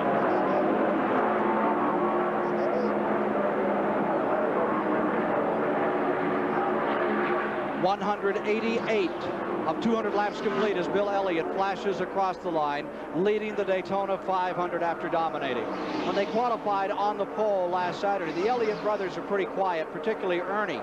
Ernie was standing around and the press was all over him. He turned to the side and said, 4 years ago, no one would talk to me. And his brother Dan said, 4 years ago, we weren't running 205 miles an hour. Let's go to Mike Joy with him now.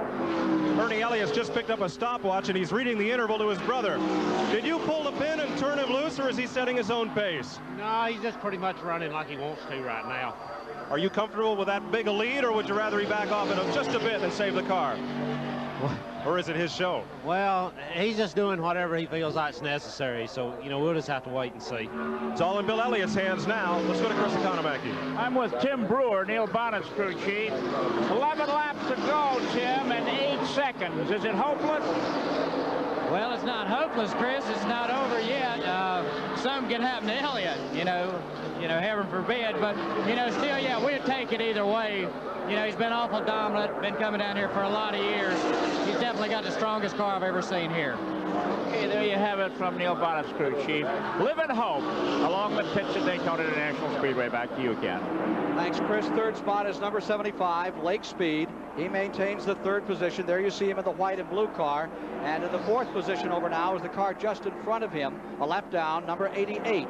That is Buddy Baker. Then just behind, whoa, is Greg Sachs in the 51 car trying to hold on to it. Ricky Rudd is back to 6th. Waltrip is 7th. Bodine is 8th. Bobby Hillen is in 9th. Wesley Wallace is in 10th. Sterling Martin 11th. And the only rookie, Ken Schrader, is up to 12th. Mike Alexander is running 13th on the field. But it's still Bill Elliott, the biggest story of the Daytona 500 for 1985. Well, I think Tim Brewer said it there, Ken. That's the strongest car that he had ever seen here. And I'll tell you, it's been a long time since we've seen a car that dominant at Daytona. But don't go away. You know, the final 10 laps here, they've been strange at Daytona. Baker lost 2 500s in the final 6 laps. Trouble at turn number 1. Trouble going to turn number 1, number 48, spinning, looping. Lenny Pond, the Virginian, taking over the car that Trevor Boyce drove a year ago, is bringing out the caution flag. And the strategy once again goes down the drain. They'll all be coming back into the pits, taking on tires again, and it'll be a new run. And it will probably be, these laps, of course, are counting laps, a run of just 2 or 3 laps to the finish between 3 men. Bill Elliott, Neil Bonnet, and Lake Speed. There's Lenny Pond, the Virginian, who won a 500-mile race at Talladega. At that time, the fastest 500-mile race ever run at some 174 miles per hour. And now he sits there completely stalled on the racetrack. Let's see what happened to him as he went down towards turn 1. We see Pond moving around in the car, just waiting to get some help now with the tires flat on it. As he comes out the front straightaway, those cars passed him on the outside and apparently pulled the back end of it around. Then we see the tires blow on the car. And amazingly, Ken, it stays down off of the wall. He is really turning that steering wheel. You can see him, David, as he cranks that steering wheel and then brings it to a halt there. He did a very good job there. Didn't back into the wall. And he was also lucky that when he got sideways, it didn't lift. It was just on the edge of lifting up, but it didn't quite fly. So Lenny Pond pretty lucky, but very disappointed this close to the end of the race. And as you say, all the strategies are going to change now. All these tyres, when they put these new tyres on, you just want a 16th of an inch or an 1/8 of an inch wrong stagger, and you can be really out to lunch. Elliott on pit road. No surprise to see him coming on the pit road, and Mike Joy is there. Well, the Elliott crew had a look at Neil Bonnet go by, staying on the racetrack. Elliott will have to come up from the back of the line. Be a routine stop. They're under caution. They're in no hurry. And Ernie Elliott checking with folks back behind the pit wall as they put right side tires on Bill Elliott's car and now come around to attend to the left side tires. Elliott has a cup of water and he's tossed that out the right side window. He looks very calm and collected as he sits behind the wheel of that 200 horsepower machine and knows that it will be just a couple of laps shootout to decide a 500-mile race. Well, Neil Bonnet, I think, sold him a dummy there. Neil Bonnet headed towards the pits, then right at the last minute, he pulled out. What he's gambling on, David, is that the wrecker will break down out there, and it'll take a long time to get that car to pull in. He knows that with 4 fresh tires, that Bill Elliott will be able to come up and pass him, but you know, maybe something will happen. Maybe it'll take a while to get that car off the track. That's how Pearson lost to Hamilton in 1970. Remember, there were only 2 tires changed. All right, here they are as they were coming down pit road. You see, Bonnet was right behind him, and then he pulls out and decides not to do it. Now, whether that was his own decision or whether the team manager, Tim Brewer, said, hey, stay out there, and anyway, he did stay out there. 192 laps are now complete. Bonnet in number 12 will be deployed up in front. Well, they delay this for a couple more laps. That won't give him enough time to get through. No, indeed. The wrecker, of course, is not breaking down. He's got that car off of the track. We didn't really expect it to. Didn't we? Well, Ned, you know, think back. Buddy Baker lost 2 500s, final 6 laps, both in 73 and 78. When the engine came apart, he had the race won. And your old pal LBJ, Little Bobby Johns, came out here one time, and he spun from the lead in 60 with just a few laps to go on this race and gave Junior Johnson the win that year.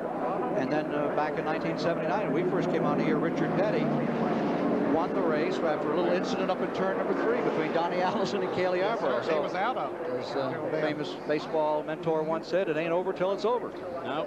Well, they get the signal for 1 more lap to go, so they're going to have about 6 laps here to hammer it out.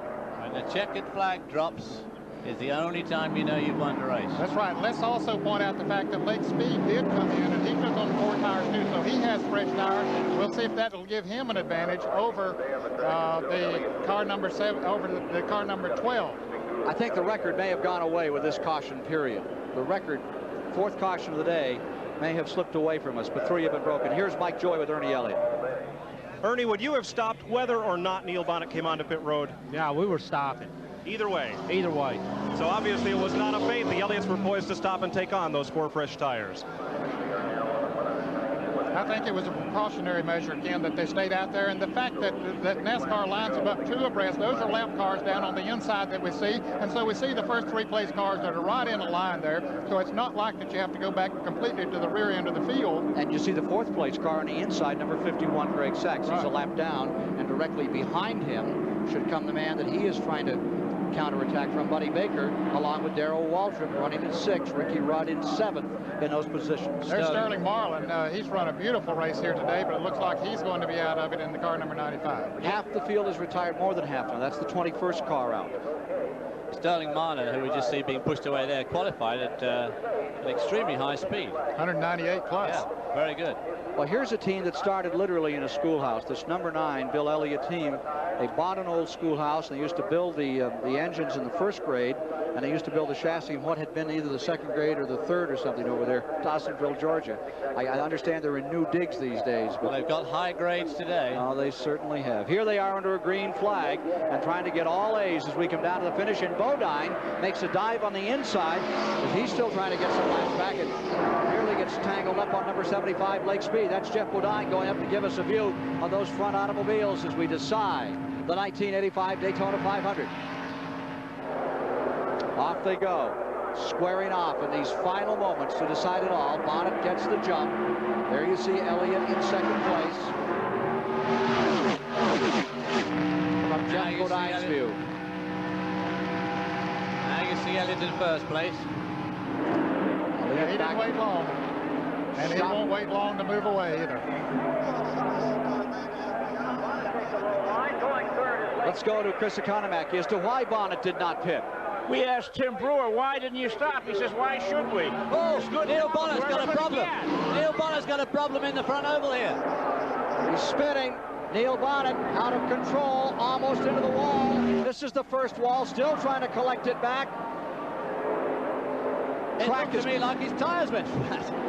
The front tire started to smoke violently as he came into the trial. That's his wife, Susan, there, and you can see the disgust on her face after him running such a beautiful race all day, and now to see him slide out through there. She doesn't really know what kind of condition he's in. We saw him that he's okay, but she doesn't know that at the moment. Here's Bonnie crawling out of the car. What a disappointing. Here they are racing back to the line. They are coming back to the line. Number 9, Bill Elliott, will be in front. There'll be 196 laps complete. Elliott is across the stripe. 4 laps remain.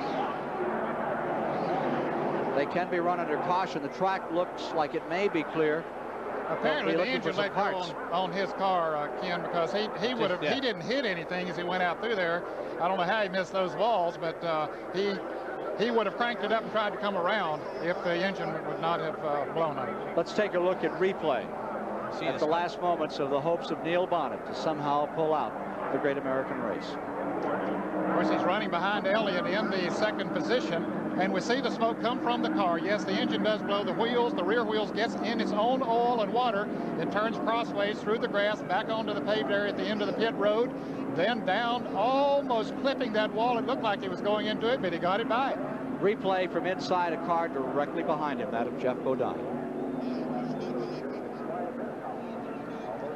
Okay, here's the way that Jeff Bodine saw it as they come through the tri-oval here and head out towards turn 1, and you see all of that smoke. Now, Bodine, you know, he didn't even know where he was going. He couldn't see very well. Of course, he did get to the outside of the track, and Bonnet's car spun to the inside of the track. And a third replay. Coming to the tri-oval, you can see the engine let loose just shy of the start-finish line. Car starts to turn sideways. And the hopes of Neil Bonnet for a strong finish here slide into the infield. Here's Neil Bonnet taking truly the longest walk in sports, still waving, still a great showman. Jeff Bodine, Ken Squire at CBS Control. Do you read us? Yeah, go ahead, Ken. What kind of a day has it been for you? We thought you were going to be stout and strong from the very beginning and fell back early. Well, we've had a busted ratchet all day. We've had trouble during the week practicing, and a ratchet has broken our rear end, and we just can't seem to get the car dialed in to go where we wanted to, and we just avoided Neil Bonnet's accident. You know, we feel pretty lucky today to get this Levi Garrett Exxon Motor Oil Beneficial Finance car through all this, and we're going to just go home and take this finish, if we can finish these last few laps, and try to get the thing ready next time we come back here to Daytona. But this track is awful tough, it's awful hard, and you've seen all these cars drop out today.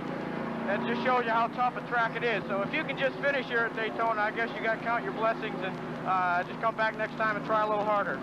Thank you very much, Jeff. We'll be back for the finish of the 1985 Daytona 500 in just a few moments. Neil Bonnet, a bystander for this race.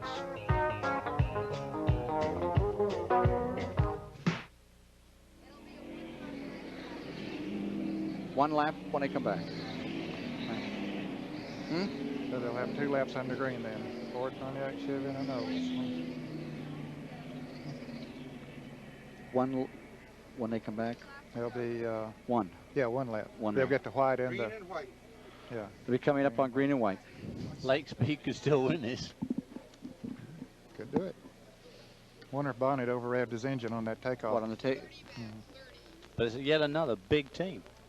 Blown its engine. Yeah. Yep. Them little old guys from Dawsonville. Nice job, Ned. Oh, thank you. This has been fun. I've enjoyed this.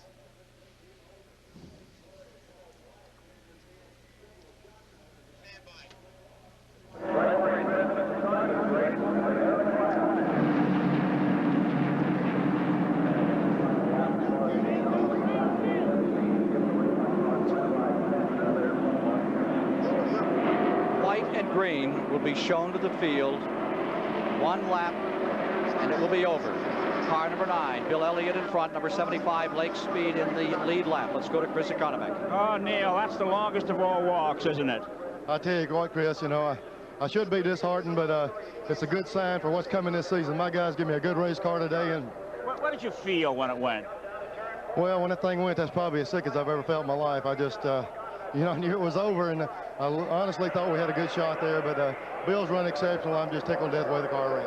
Okay, thank you. Back to you, Ken Squire. Down for the last lap. Elliott draws away. Lake Speed gets one more shot at Bill Elliott. No one's been able to contain Elliott all afternoon. And one thing that Lake Speed didn't need was those cars running side by side with him. Of course, they're running for positions too, but he needed every clean shot that he could get to keep up with Elliott. He's not going to be able to do it. Yeah, he wanted a bit of help there, but too late now. First place, no contest given to Elliott. Battle will be for third. Lake Speed is in second. Battle will be Waltrip, Baker, Rudd inside that third position. There's Lake Speed right there. In the second position, Bill Elliott is on his way to his greatest race ever. A little looseness up in turn number 3. A couple of cars all the way sideways. Here they are coming back to the line. And after dominating all day, his crew out on pit road, Bill Elliott wins the 1985 Daytona 500. There you see Ernie Elliott. Dan Elliott standing there just to the left. What a moment. Lake Speed up to congratulate the winner of the Daytona 500, David Hobbs. What a great result for Lake Speed, too. Half a second behind. Wonderful race for Lake Speed. Born-again Christian who works as hard at his church as he does at his racing. He comes out here and has the best day he's ever had. Buddy Baker coming to a halt, and as they raced across the line, unofficially now in third spot, we have Waltrip and Baker for fourth and Rudd for fifth. Well, Bill Elliott took the lead 8 times today and led for a total of 137 laps. Of course, his margin of victory was only a half a second. That doesn't seem like much compared to the way he ran. If he had had a really lucky day, he could have won this race by, you know, a couple of 3 laps. This team worked 16 hours a day. They worked from November on. They took, they said they literally took time to sleep, took time to eat, and to go to church on Sunday. And some of them even worked on Christmas Day. They split the shift up so they could be with their families to get that car here and to make it perform. And there you see Ernie Elliott, the man that put the engines together, and one of the brothers. Let's take a look at the replay right now, Ned, of how they came across the line. Or perhaps we'll get a chance to... Well, Mike Joy is there with Ernie Elliott. Okay, here's the cars as they came across the start-finish line. Of course, there's Elliott way out front, half a second, say way out front. And there's Lake Speed for second. And there's third, going to Waltrip, and Baker for fourth. So Darrell Waltrip had a pretty good day in the end, really, after a very bad start. Bet your life. Let's go to Mike Joy. Ernie Elliott, you folks have dominated every car here all week long. Could you be any happier than you are right now?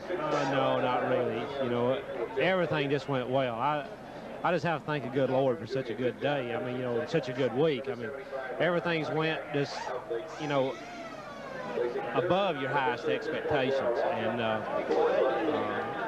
you know, I credit all the crew because they worked so hard coming down here. We wanted this race so bad. Everybody keep cool. You know, you got to look at that $1 million that R.J. Reynolds put up, and this is the first leg in it. And I'd like to thank my sponsor, Coors, and our car owner, Harry Melling, and all of our family and friends that have supported us. I mean, you know, they've stood by us all the way.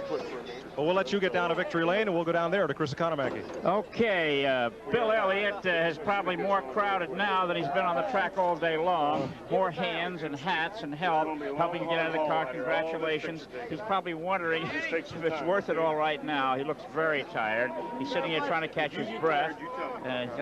Unfastening his shoulder harnesses, cleaning his face a little bit before he steps out. It's his biggest win of his long career, and he certainly did dominate. But the big question is going to be for the next few months is whether Bill Elliott won this race or whether his car won the race. The car has been an outstanding piece of machinery, and it is agreed up and down pit road that no car has ever done as well against the competition as this particular machine has done. And here he is stepping out of the car.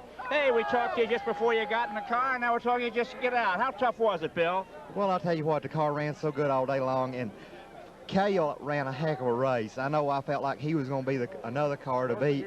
You know, when we started off there and he took off, and I let him set the pace, and You know, I run a long errand. Those times I was running as hard as I could run, and he was leading the race. So, you know, he would have been a tough guy to beat at the end of the day. I was worried about him all day long. I see the right front headlights there. They're all taped up. What happened there? I don't really know. Evidently something happened to it, and they made us tape it up on one of the green flag stops. Bill, I'm sure the question's going to be asked you later on is who won this race today, Bill Elliott or the Ford? Did the man win it or did the car win it? Well, I think I got to give credit to the car because it absolutely ran like you couldn't believe. Proud of him? Yes, Lord, it was a hard race. I was nervous wreck. How are you going to celebrate tonight? Probably go home and have a good rest. Okay, there you have Bill Elliott, the winner, and his wife, crowded in victory lane. We maybe come back here a little bit later, but now back to you, Ken Squire. Number one in his life, that's Star. His daughter joining Bill Elliott. The family gathered in Victory Lane after the Great American Race. We'll be back with more in a moment.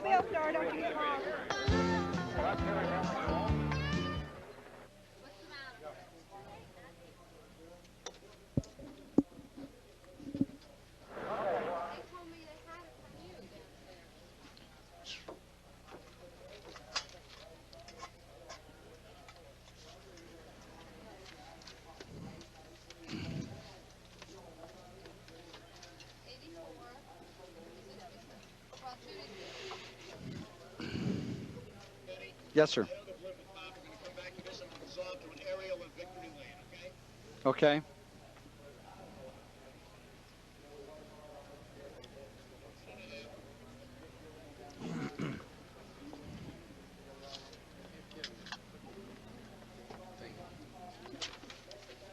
What you need? What?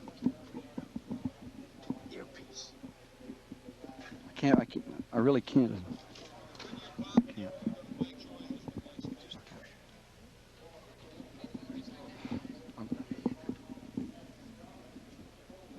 Where am I going? Where are we going next?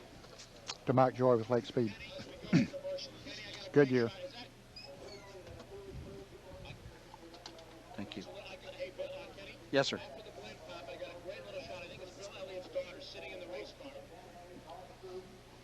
What's her name? Star.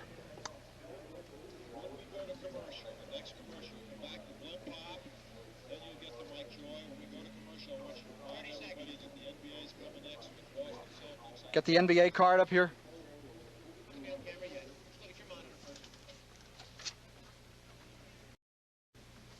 Get your merry band together in a nice tight 3-shot when I need you, okay?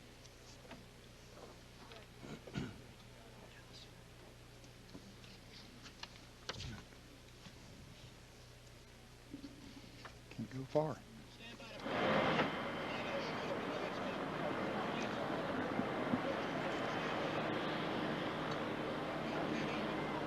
From the Goodyear Blimp Enterprise, here is a picture of the Daytona International Speedway, and the entire focus of attention is Victory Lane. And look who's in the winning car, number 9.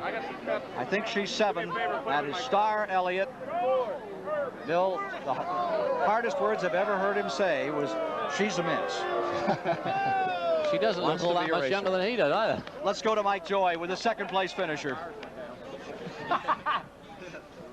Lake Speed is here, and he's probably the only fellow in this place who's just as happy as Bill Elliott. You've been down here 3 times for the 500, never finished one until today. Here you're home in second place. Yeah, Mike, I tell you what, I just can't thank the good Lord Jesus Christ anymore, because, I mean, it made it all possible.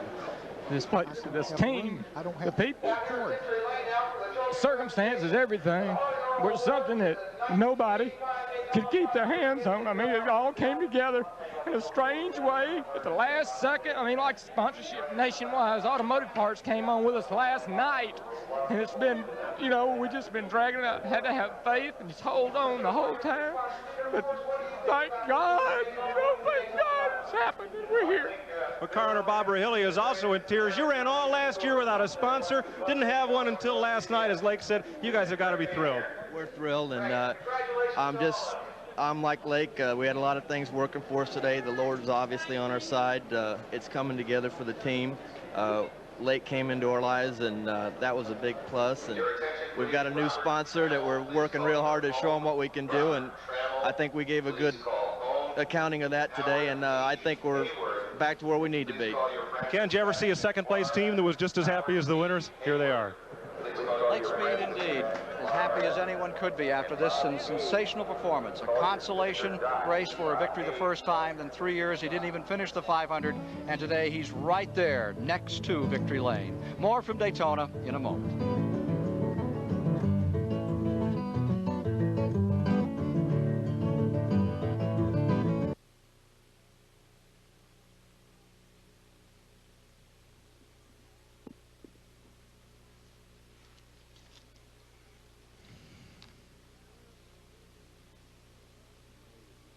Didn't have enough cord, Diane.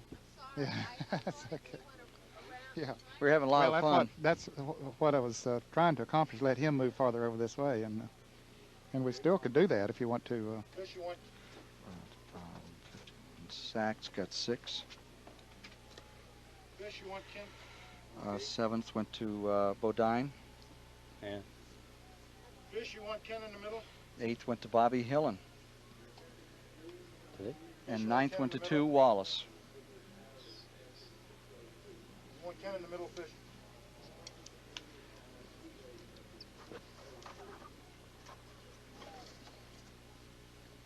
Oh. I'm standing on my head.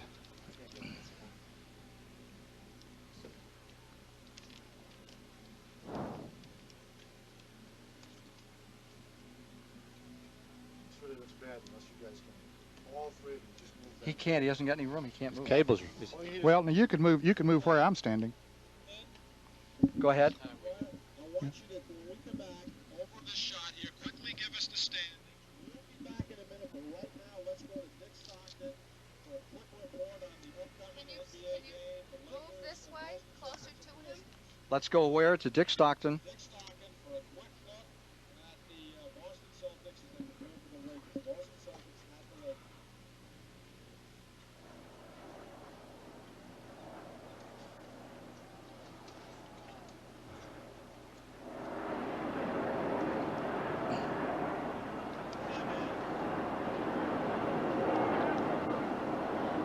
Averaging 172.265 miles per hour, not a record. Bill Elliott is first, Lake Speed second, Waltrip third, Baker fourth. Ricky Rudd comes home fifth. Greg Sachs winds up the day in 6th. Jeff Bodine is in 7th. Bobby Hillen is in 8th. Rusty Wallace is in 9th. All new names, new stars in Grand National Racing. Ken Schrader, the rookie, winds up in 10th place overall in today's race. For just a moment, let's go to Dick Stockton, who'll give us a quick glimpse of what's coming up next on CBS today, and that's the Lakers and the world champion Boston Celtics.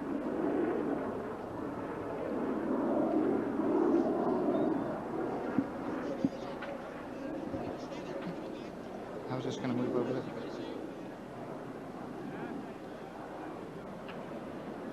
How much time?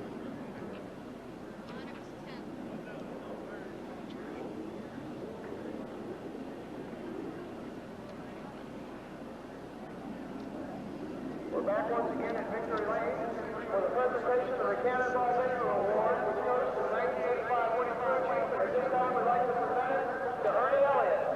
Ernie, congratulations. Thank you very much. I'd just like to thank the good Lord for a good safe race. I'd also like to thank the crew, sponsor tours, Mary and Ellen. Thank you, Pat. Great job. I just can't say that. Congratulations to you and all your crew, Ernie.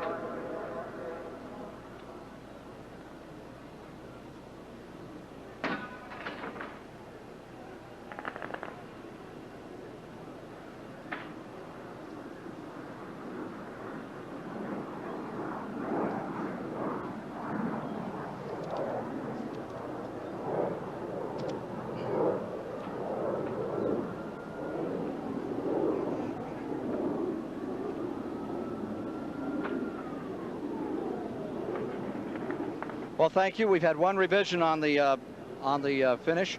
In 10th spot is now Neil Bonnet, moving Ken Schrader back to 11th position. Bill Elliott, $185,000 richer after winning this Daytona 500. We'll be back with more in a moment.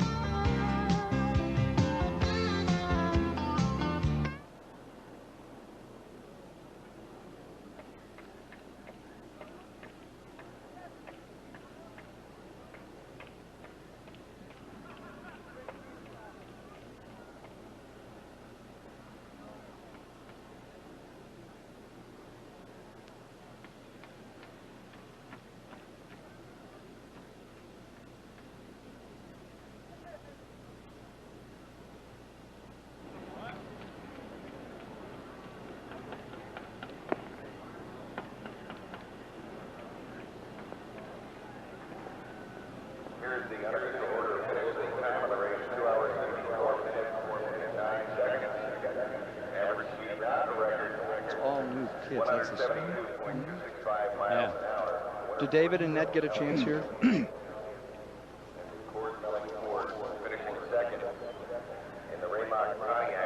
We get a chance, or do we just stand? Those are the only two cars who finished in 200 lap distance. Finishing third, one lap down. In the Budweiser Chevrolet Darrell Waltrip, car number 11, finishing fourth. Car number 88, the Bullfrog Liquid Ranch Oldsmobile, Buddy Baker, finishing fifth, also one lap down. In the number 15 Motorcraft Ford, Ricky Rudd, finishing sixth, one lap down. Car number 51 in the Saxon Sun Chevrolet, Greg Stack. Okay. In seventh spot, 2 laps off the pace, Levi Garrett Chevrolet, car number 5, Jeff Bodine. Finishing in eighth, 3 laps behind. The Alucard Pontiac number 2 with Rusty Wallace. Ninth, 3 laps down. Car number 8. Rock Industries Chevrolet, and Bobby Jr. Finishing in 10th spot, leading 195 laps. A final thought on this great American race, first from David Hobbs. Well, I'd say watch out for Cale Yarborough next time out. Bill Elliott whipped them good here today, Ken, but I'm sure that most of them are thinking next week at Richmond, Virginia, the next week at Rockingham, North Carolina, where the tracks may be the equalizer. Thank you, Ned Jarrett. I think Al Hobart, the IMSA champion, put it all in a racer's perspective. All the joy, all the sorrow, all the heartbreak that we've seen in the course of the race today. When one of these races is over, said Al Hobart, the needle always goes back to zero. Thank you for being with us for the 1985 Daytona 500. For David Hobbs, Ned Jarrett, Mike Joy, and Chris Economaki, this is Ken Squire saying goodbye from the Daytona International Speedway in Daytona Beach, Florida. This CBS Sports Special, the Daytona 500, has been sponsored by Ford and your Ford dealer. Have you driven a Ford lately? Goodyear, makers of Vector, the new design in radial tires. And by Old Milwaukee and Old Milwaukee Light. It doesn't get any better than this.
Stay tuned next for the NBA on CBS as the Boston Celtics take on the Los Angeles Lakers live from the Forum in Inglewood, California.